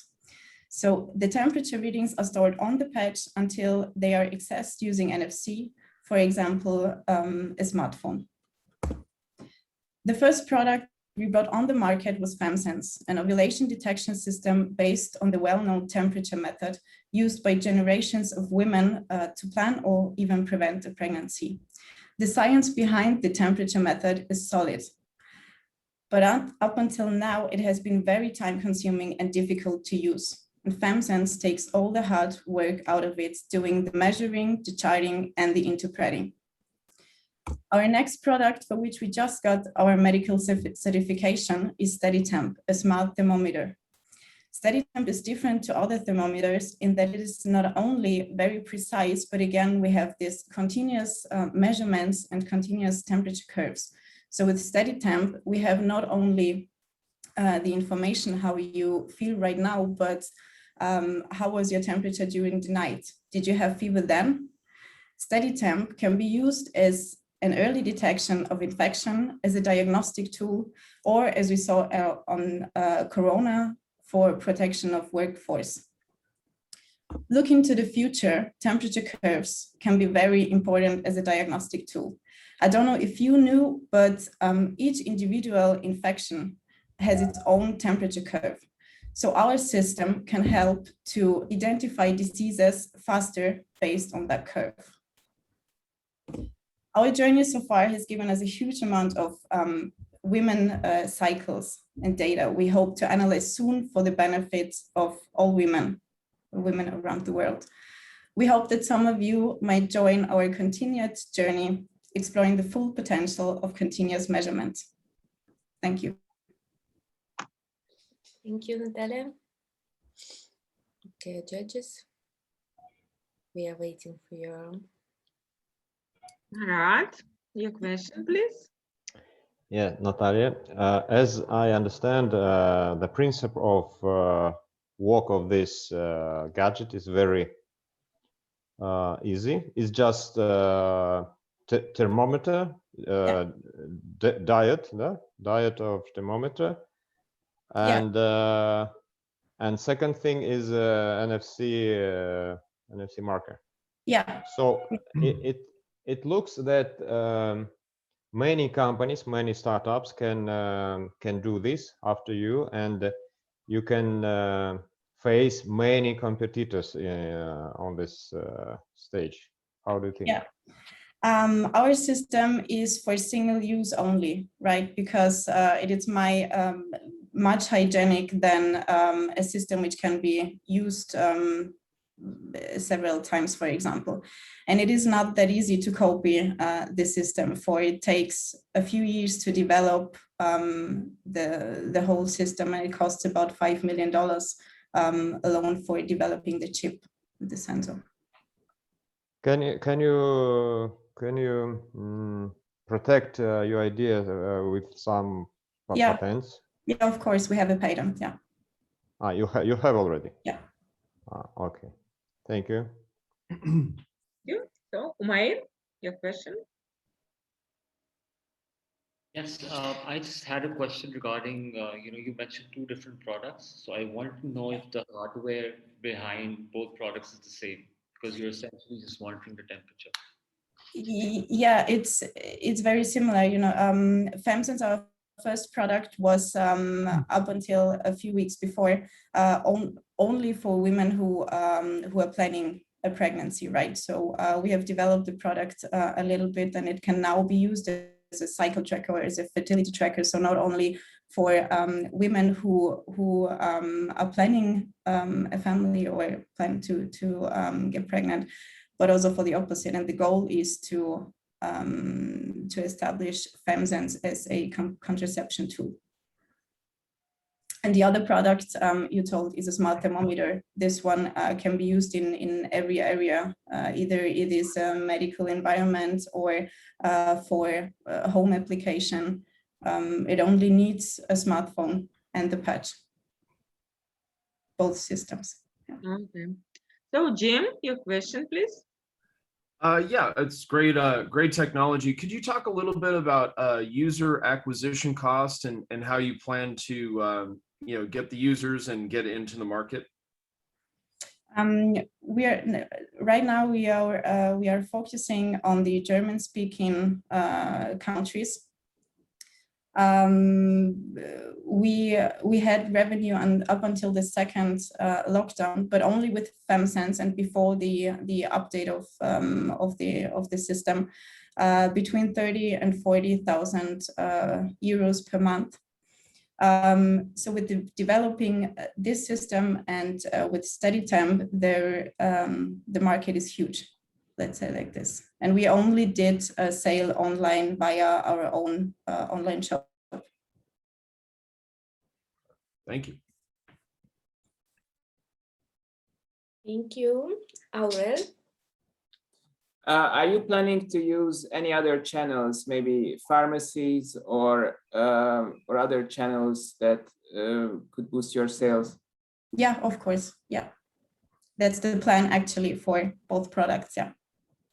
And what does it take for you to get into another market? And do you have sort of a roadmap how you select a new market where you want to enter? What sort of metrics you look at, and how do you enter? Do you mean another market with geographically another market, or? Yeah, I mean, you mentioned that you're currently only in German-speaking markets. Do you have any plans to expand? Yeah, we are focusing on the German speaking market, but we already have some partners in, for example, Greece and Ireland and UK.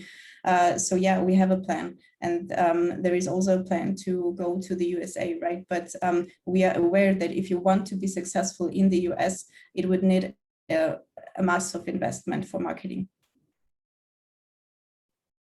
Thank you. Thanks, Natalia. Great pitch. Thank you. And that's all about our winners in this season, but we have two more presentations for today. I invite to the microphone Alex, who represents startup Remedium Bio and who was marked as the best pitch in this season by our experts. Thank you very much. Appreciate it. Let me know when you can see my screen. Yes. Excellent. Excellent. Thank you. So Remedium is a Boston area gene therapy company founded on the principle that any disease can be cured with novel combinations of proven technologies. And our lead candidate is an example of this. Osteoarthritis is a degenerative disease characterized by cartilage loss and debilitating pain affecting 300 million people worldwide. Demographic and lifestyle factors drive a $38 billion market with a 9% CAGR. Sadly, today, there is no single approved treatment capable of reversing cartilage loss in OA. All current options are palliative, only treating essentially pain, managing symptoms. As a result, in the US and EU alone, over 3 million costly joint replacement surgeries are performed every year. The sizable market has attracted significant investment. More than a dozen different therapeutic classes were investigated, only one yielding positive results in controlled randomized clinical trials, the FGF18 protein. Recent data from a 500-patient placebo-controlled multi-center trial showed that FGF18 is capable of increasing cartilage thickness in a dose-dependent manner, while the placebo resulted in expected cartilage loss. The only challenge is that this treatment requires up to 12 injections into the joints per year of bilateral treatment. Furthermore, if the injections are discontinued, cartilage loss resumes. So this treatment must be sustained indefinitely to maintain benefit. The reason for this is simple. Cartilage has no blood supply, so bioavailability of oral meds is low. Local injections are preferred. However, the fluid dynamics of the joint wash out drugs within days to hours. The ideal solution requires a therapeutic that works and sustained local delivery. This is what Remedium Bio has done with its lead candidate. We use a clinically proven vector to transport genetic instructions for FGF18 into the cells, enabling local production of the optimal dose. This makes our lead candidate the only single injection product potentially capable of regenerating cartilage in OA based on a clinically proven mechanism. With over 50 years combined experience in OA, over 15 rheumatology products brought to market, we have a proven track record taking companies from a cap of 6 million to 1 billion. We were only founded in 2020, but already made significant progress, having raised our seed, secured IP, onboarded KOLs, and developed a prototype. We recently attracted the attention of a leading OA, which will support our preclinical proof of concept, enabling a transformational Series A in early 22.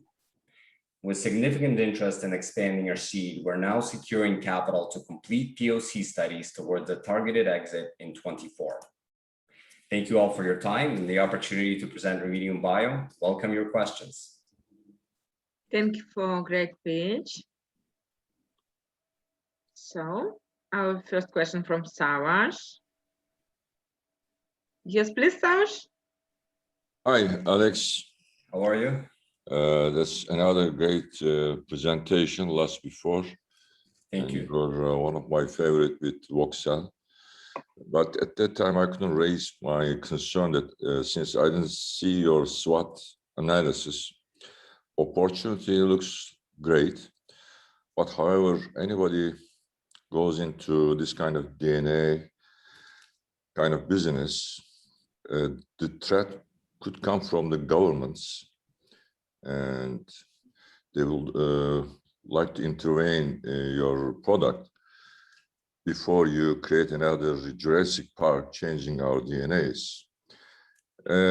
So in that SWOT analysis, what are you thinking about investors, that if we invest, a threat comes along?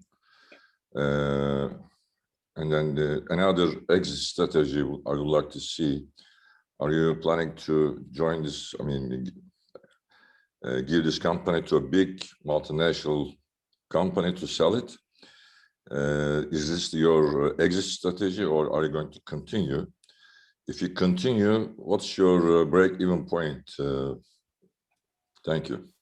Great question. So thank you for asking them. I would say that the first question is relatively simple. About 5 to 10 years ago, gene therapy technology was novel and unproven. Today, gene therapy technology, even the US, in the most regulated market, has 2 technologies approved, and arguably gene therapy, with the advent of the COVID vaccine, became one of the most widely used treatments in medicine.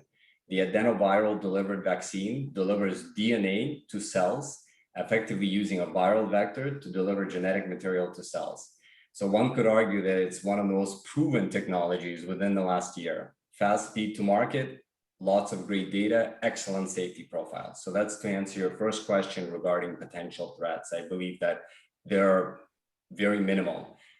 The other advantage is that this growth factor has already been proven in the clinical trials.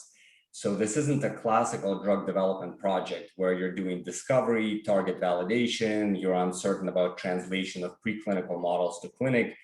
The FGF growth factor has already been shown to work preclinically and clinically through randomized controlled clinical trials. All we're doing is using a proven delivery vector to, instead of deliver the protein, we deliver the gene, and the gene makes the protein.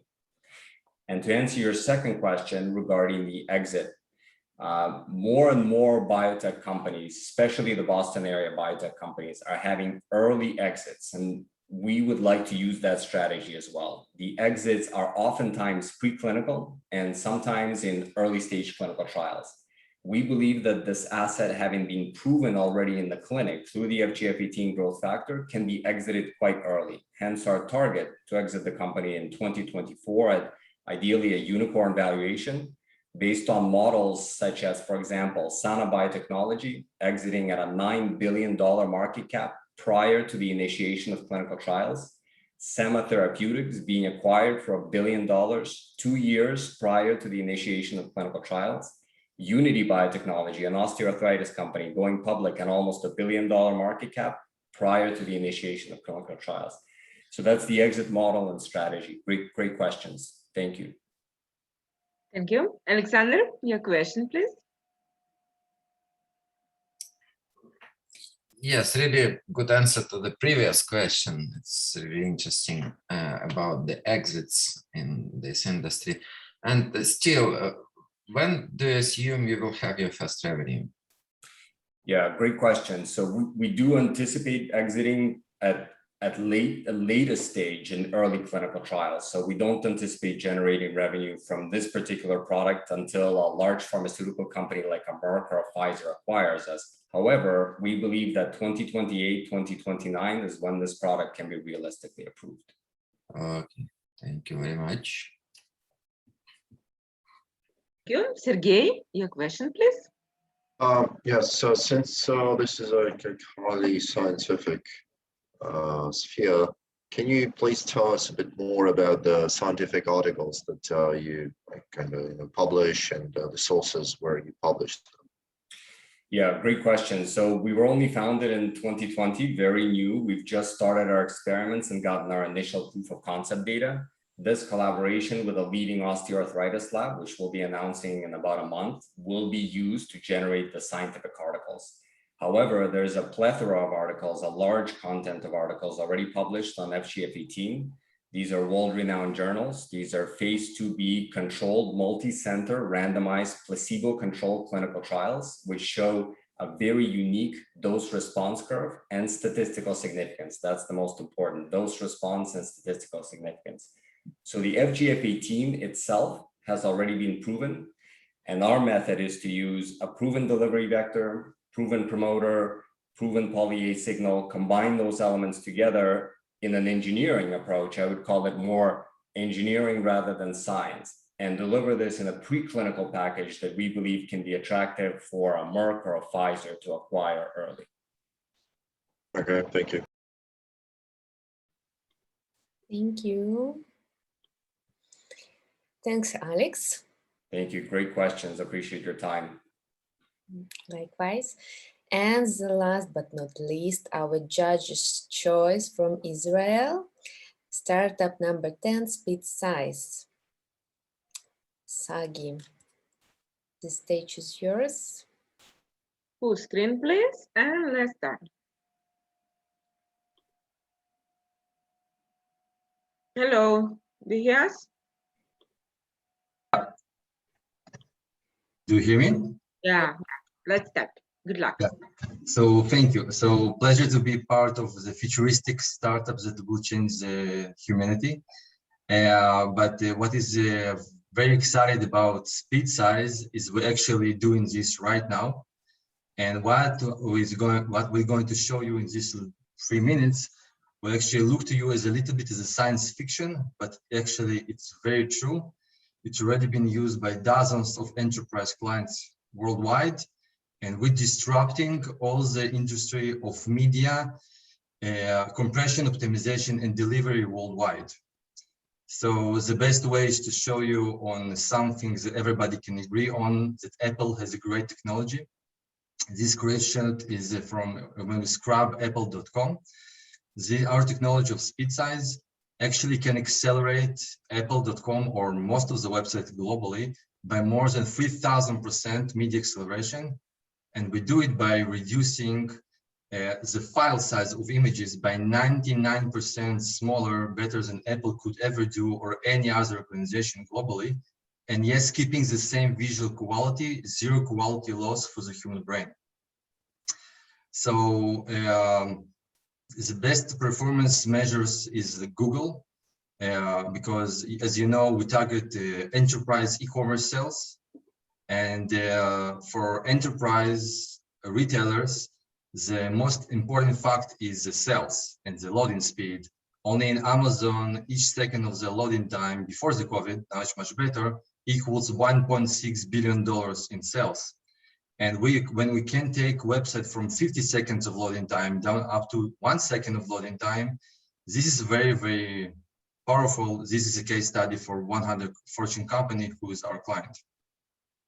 So before I show you in English how our technology actually work, the value are huge. So faster website means much better SEO.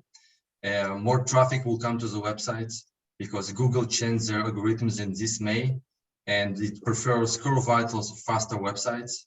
So everyone trying to make their website faster by reducing quality of their images. With our technology, you actually don't need to do it. Our videos will be smaller than images, which is groundbreaking. We start using videos at scale to sell your products, and our images will be smaller than any other image by 99%, keeping the same visual quality. And of course, if you will start using more videos and high quality images and the speed will be improved, it will improve your sales also. The best case study I can show you, it made from one of the biggest electronic consumer companies globally that everybody knows. And they used to use Akamai. Akamai, it is the biggest player in the CDN industry. I think they're worth more than $20 billion. So this is the biggest player that all the enterprise clients are using, and they are not matched to our technology. They are using 30 years old technology as everybody else do. Shopify, Akamai, Cloudinary, WordPress plugins, Adobe, all of them using the same. They try to use one preset to compress billion different images by reducing quality. So we don't use any presets. We use very new technology that actually don't reduce visual quality to the human brain, but still make files 99% smaller than Akamai or any other company could ever do. So of course, we spoke about speed equals sales. The faster the website, the more sales it will generate. Another thing, if we can reduce the file transmission delivery by 90+%, imagine what it will do to the internet. Companies like Netflix, there are 60% of all the downstream of the internet. If we can reduce it by 50%, it was billions. Today, all the internet is over-compressed and under-compressed. Nobody took the time actually to understand what they're compressing. They're using one preset to compress billion different images. You cannot compress with one preset in even 2 different pixels of the same image because they are different. Our unique technology was developed by scientists and doctors, not only IT personnel. So my partner, Vlad, he built the biggest ad network in Europe, 10 billion month ad impressions, which is a lot. And he also is also a surgeon, a doctor. So we have a very deep understanding on AI and how human brains see those images. The presentation you're seeing right now, it's not been rendered on the screen, it's been rendered inside your brain. Same way the camera is operates. And if we can hide all the invisible information for the human brain and keep the images looks the same, why don't do it? So our deep technology, we call it psycho-visual compression, novel technology, can actually detect everything inside the image as human beings would. Human body parts, text in all languages, color combinations that can or cannot be seen by human eyes, textures, details, focus of interest, and much more. Actually, we re-render those images, create new images, looks the same to the human eye, the size is not the same. So another cool thing. Sorry for interrupting, but time for pitch is over. Let's continue at the Q&A session. So the judges, your questions? Okay, Alexander. How many clients do you have today, paying clients? So we have about 50 paying clients, and most of them are becoming more and more enterprise clients. Thank you. Patrick? And how much do these clients pay you?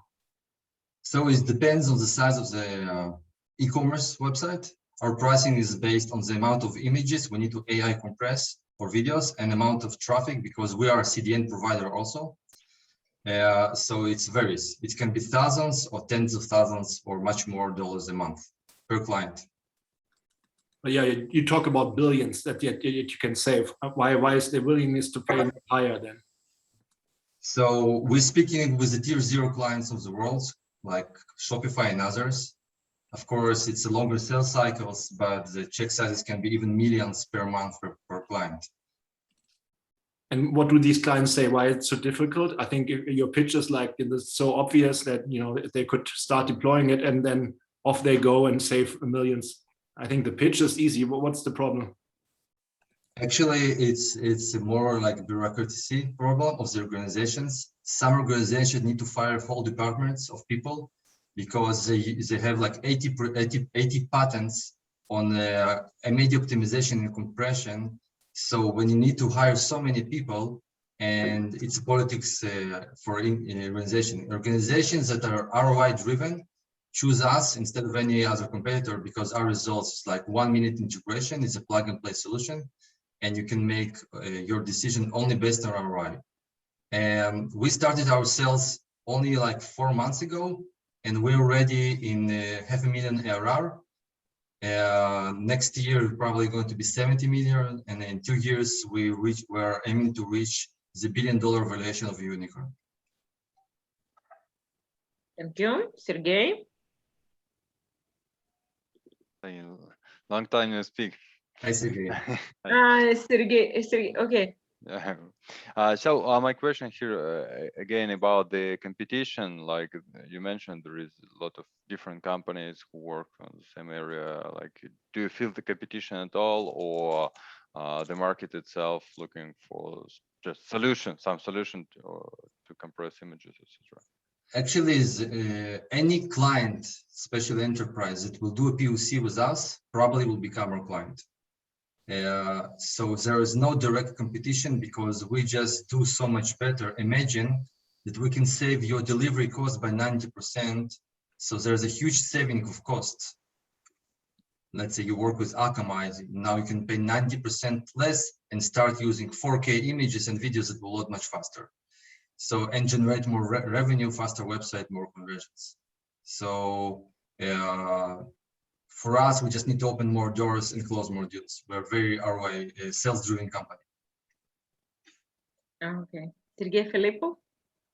What is your target market for the getting the clients? I mean, I understand it, like every company from any part of the world could use your solution, but what's your target market for this year? Okay, not for this year, probably like 2021 and next year as well. Yeah, until the end of this year, we will pass the 1 million ARR for sure. Based on the POCs we already accomplished with the biggest clients globally. And next year, we're planning to pass the 70 million ARR. And in 2 years from now, we will probably do 50 million ARR or much more. Yeah, but I mean, geographically, where are these companies like headquarters? Yeah, so we actually have traction globally, like in many kind of clients, Brazil, India, Russia, United States, Europe, UK, so Israel, of course. So we are geographically agnostic. Of course, our focus is for the US because the biggest retailers are there and the platforms that we want to integrate into. Okay, but you said, okay, if your focus is US, but you're currently getting clients from other parts of the world, but not the US. Yeah, right now we're building a board of directors with the biggest players in the US, and we are planning to open the US entity company in next month. Okay. To initial enterprise sales. Thank you. Thank you so much. Happy to answer your questions. Great pitch. Thank you.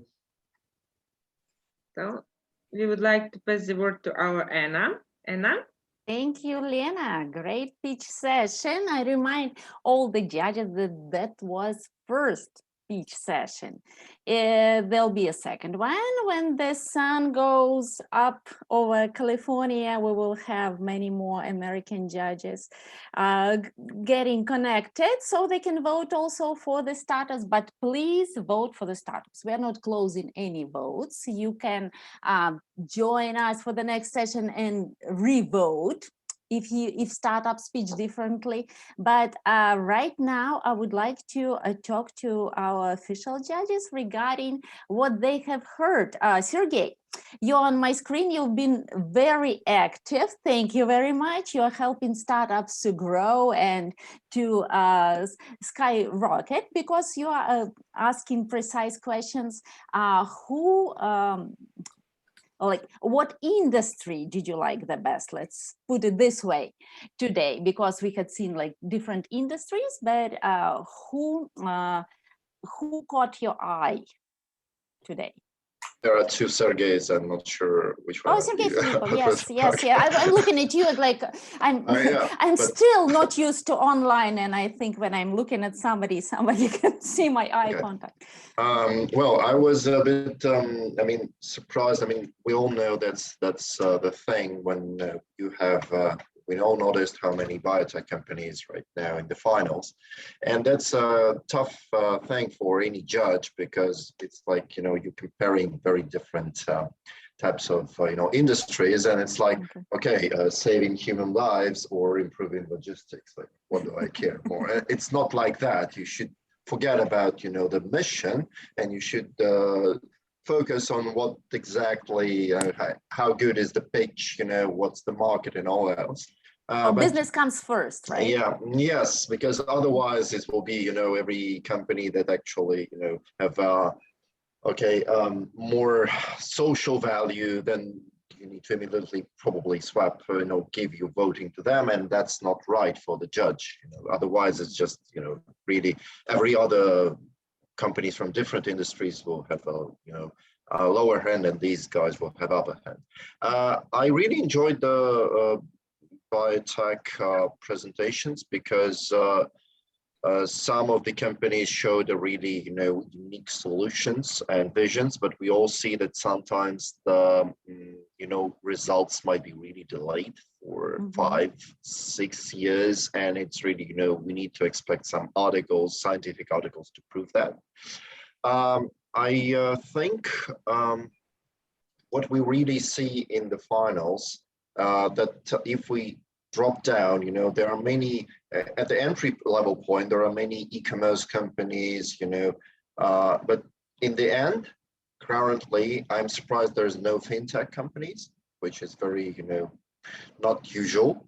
But I think my favorites today, I can't say companies, I can say only industries. I'm really interested what biotech is proposing. And I'm really enjoying how the companies provide some solutions for e-commerce, not just traditional ones, but more sophisticated, that are really reducing the costs. And I think that's a good thing. Yeah. Wonderful. Thank you, Sergey. Jim, you are a very skilled, long-time investor. Do you agree also with the Sergey that the company showing the biggest traction or the biggest revenues will win today? Well, I really agree with Sergey's comments. The one that really I wasn't on the original pitch for Matricelf, but the idea of regenerating organs it applies to every human on the planet. So it was really I was really taken by that pitch today. But Sergey's right. When we were talking about logistics versus cell regeneration, it's very hard to decide which field is most important. So I thought his comments were spot on. But I think that's the beauty of what you do with the Unicorn Battle here, is bringing really thought-provoking companies to the forefront and letting us giving, especially from an international perspective, giving us that view of so many different companies. But that Matricelf was my favorite today. Wonderful. Thank you very much for this feedback. Gulame, representing Netherlands today. He connected a little bit later. Hi, Gulame. Gulame is a managing partner of the Validate Venture Partners. Great to have you. who did you like the best? What industry, what hints can you give to the startups, because they have a second session to pitch, and a lot of things can change because we will know the winner only in 8 hours or so. Yeah, so basically what I liked about them is I'm to be honest, I'm not too big on biotech, but the way they presented it, it didn't come across as if they were speaking a different language. It was very relatable, which is always a plus for anybody pitching. And other than that, I like Abivin, and I like the one with Steady Sense.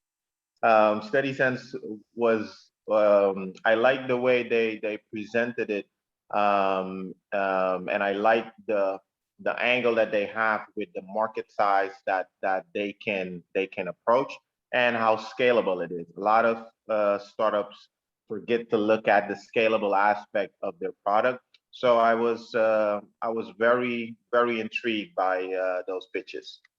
Wonderful, thank you very much. Pasha Bogdanov, from Almaz Ventures point of view, of Almaz Capital, sorry, and from Germany point of view, did anyone surprise you today? Well, I probably similar to a bunch of investors here. I'm not a biotech investor, so a lot of startups I'm not really well placed to But we agree that business comes first before like saving people. So from business perspective of view, do you see like great investment potentials in the startups, and who appeal to you the most? You know, the problem is I cannot really evaluate the likelihood, for example, for the breakthrough treatments. How likely are they to succeed? It's a bit much harder for me to evaluate that for biotech. But clearly the issues that were that the biotech startups trying to address, and organ replacement and cancer treatment, etc., are all huge problems. And if somebody successfully solves those, it can be a source of huge company and a lot of revenues. On the other hand, some of the startups that have already good traction and have a solid product, I would need convincing that they can grow to be really large. Because there I have a better picture of the competitive environment of different vendors.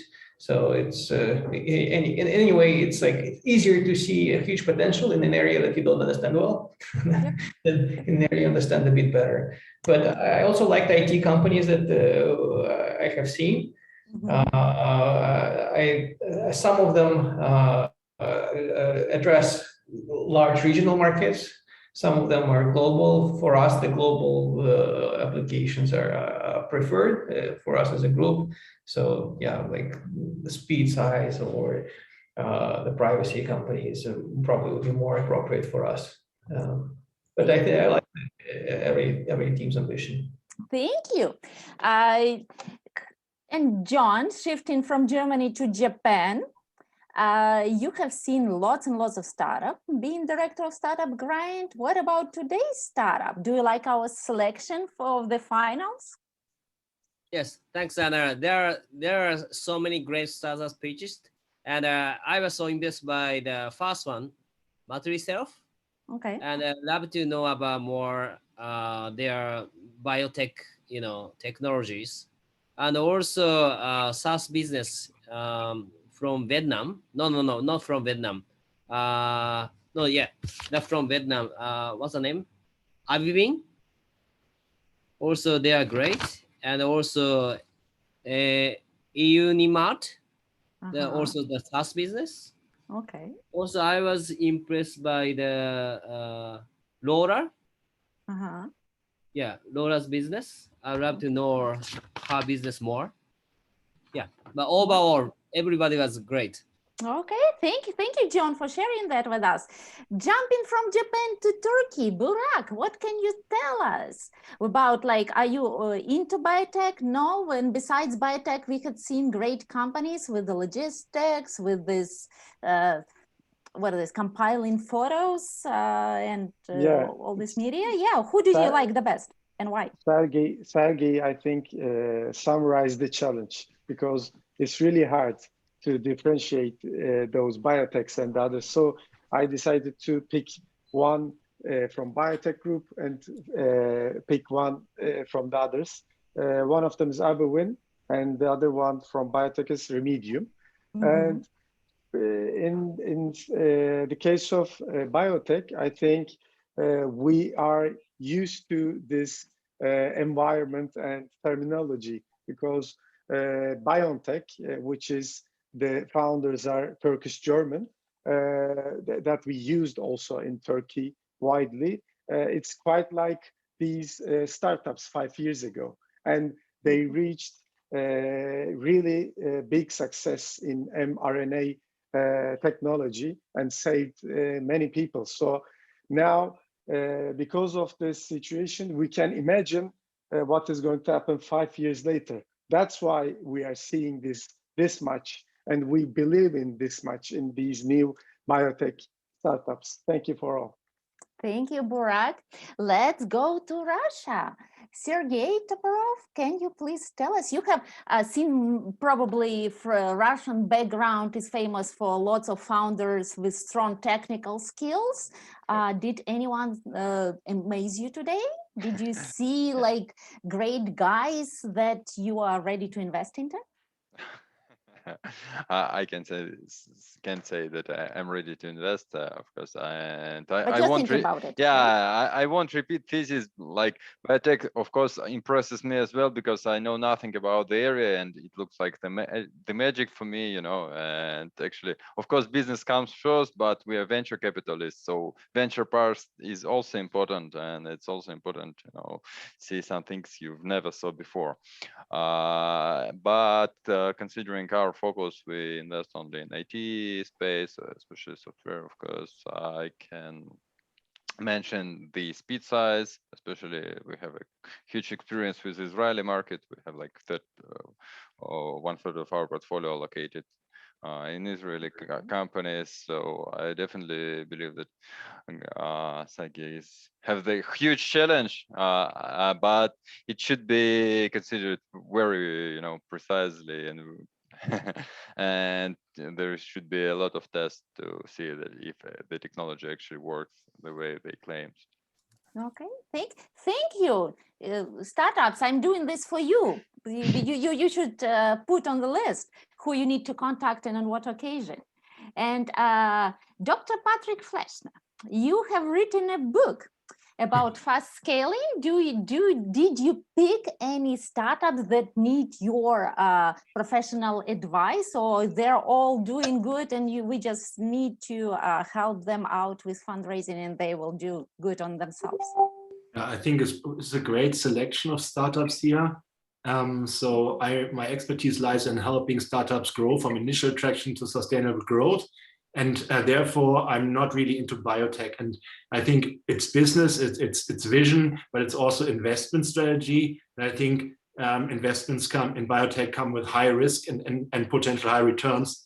But this is not the game that we play. And I don't feel comfortable assessing these. I think Remedium was quite compelling, a great founder and probably a great salesperson. Can I assess whether he will succeed? Don't know, but it was a great pitch. I focused more on the non-biotech companies, and I've seen great pitches. I think Sylvan Source, I like that pitch a lot. I think it's a huge market. I like how the founder presented the opportunity. And I think and you asked also for advice, I think my advice would be to really get from this LOI to a first contract. This will really elevate the company and the valuation they can then raise capital on. I also like Steady Sense. I've seen her pitching before. I think my major question there was, how easy it is to be copied. And then if I assume that it's not that easy and it takes a lot of time, I think that's a great business. Especially, I think one other judge also mentioned product channel fit, or the channel. I think now she sold the product through her own website, but going through partners like pharmacies is really a great go-to-market, and I think that could really accelerate growth. And this was, and I think she already pursues this growth channel or works on it. I think that would be also my advice. At Steady Sense, I would, if I did due diligence, would look on competition, potential to copy it, I said before, but also on unit economics. You know, how much can you actually get from one customer, and how much does it cost you to acquire it? Would be interesting to see. And certainly also the logistics company, I think it was a great pitch. And with first traction, I believe this is something that can scale and can become a big company. There, I think other judges also questioned the competition would be probably something to look at, competitive edge competition, and is this the one to back? But impressive selection of companies today. Thanks a lot. Thank you, Patrick. Thank you very, very much on behalf of all startups and Unicorn.Events. And Marat, let's come to you. What are you into biotech, not biotech? Who did you pick as your favorite, or you are not ready to announce that yet? Please tell us the insights. Thank you, Anna. No, I am not expert in biotech. That's why I have to apologize. All very high technology startups speaking today. I give them a medium mark because I really cannot evaluate, right? Evaluate, right. Yes. But I like startups with in spheres very close for me. For example, I like startup SpeedSize. It's very clear and understandable project. Steady Sense. I think it's biotech, but very commercial, very clear business model. And Abivin from Vietnam. It's also very understandable and commercial business. Okay, thank you for your selection. And Umar, how is Pakistan doing? Did you see any stars today? Anyone who will disrupt this world and will skyrocket? Thank you, Anna. Pakistan is doing pretty well. It's an exciting time to be an entrepreneur based out of Pakistan. We've seen more investments come in 2021 than previous 4 years combined. So a lot is happening in the fintech space, and logistics and e-commerce, and a lot has to do with the current pandemic. So again, great selection. There were some amazing pitches. I think everyone did a pretty fantastic job. Again, I'm not into biotech. That's not my forte. But we saw some amazing ideas. I was really impressed by Remedium. And apart from biotech, I think Eunimart is one of the best startups I've heard in the e-commerce space. I heard that pitch in the Asian final as well. But I think if I have to choose a winner, it would have to be between Steady Sense and Remedium. Oh, very interesting. Thank you very much. I know one person who is for sure into biotech, Alexander. Now it's for you to summarize everything we heard before we go on a break. What did you like, what you didn't like in this session, and what advice would you give to the startups, because they have second session to pitch, and that will be all. We will select the winner. And I think that every startup that was pitching today is really great, because they have already won the regional competition, Unicorn Battle. Yep. And so they are in Unicorn Cup. And I really like a lot of startups today. And maybe, we have a game here because our judges just are making decision on when hearing 3-minute speech, and of course our evaluation are biased, but still we need to make some evaluation to put marks. And you know, when we invest, usually of course we are looking for traction, and I like when the startup have a good traction in terms of revenue or in terms of clients, and when this number of clients is growing fast. But you know, my heart today is for biotech. Yep, I do.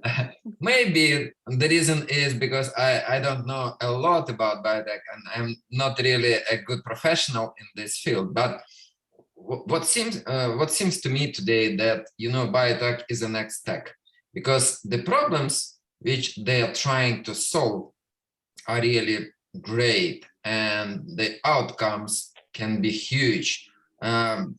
As we can see today, Pfizer has earned so good last year, made so good revenues. Yeah. So, and in terms of business, it can be a really good unicorns in the future. So you're saying saving lives can be profitable, right?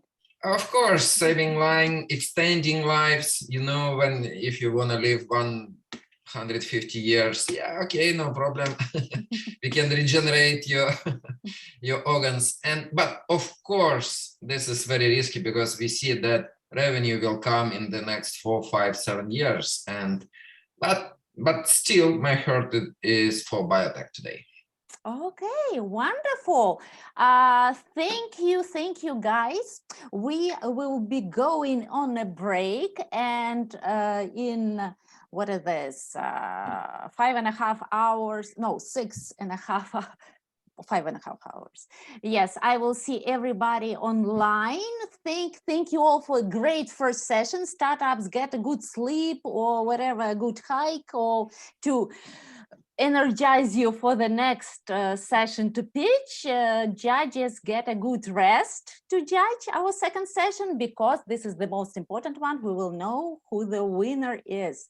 Thank you, my dear all, and I will see you in 6.5 hours online again. Can we have video, please? We are going on a break. Thank you very much. Lena and Kate, thanks for the first session. Thank you. Thank you. Thank Bye. you. Bye-bye. Thank you.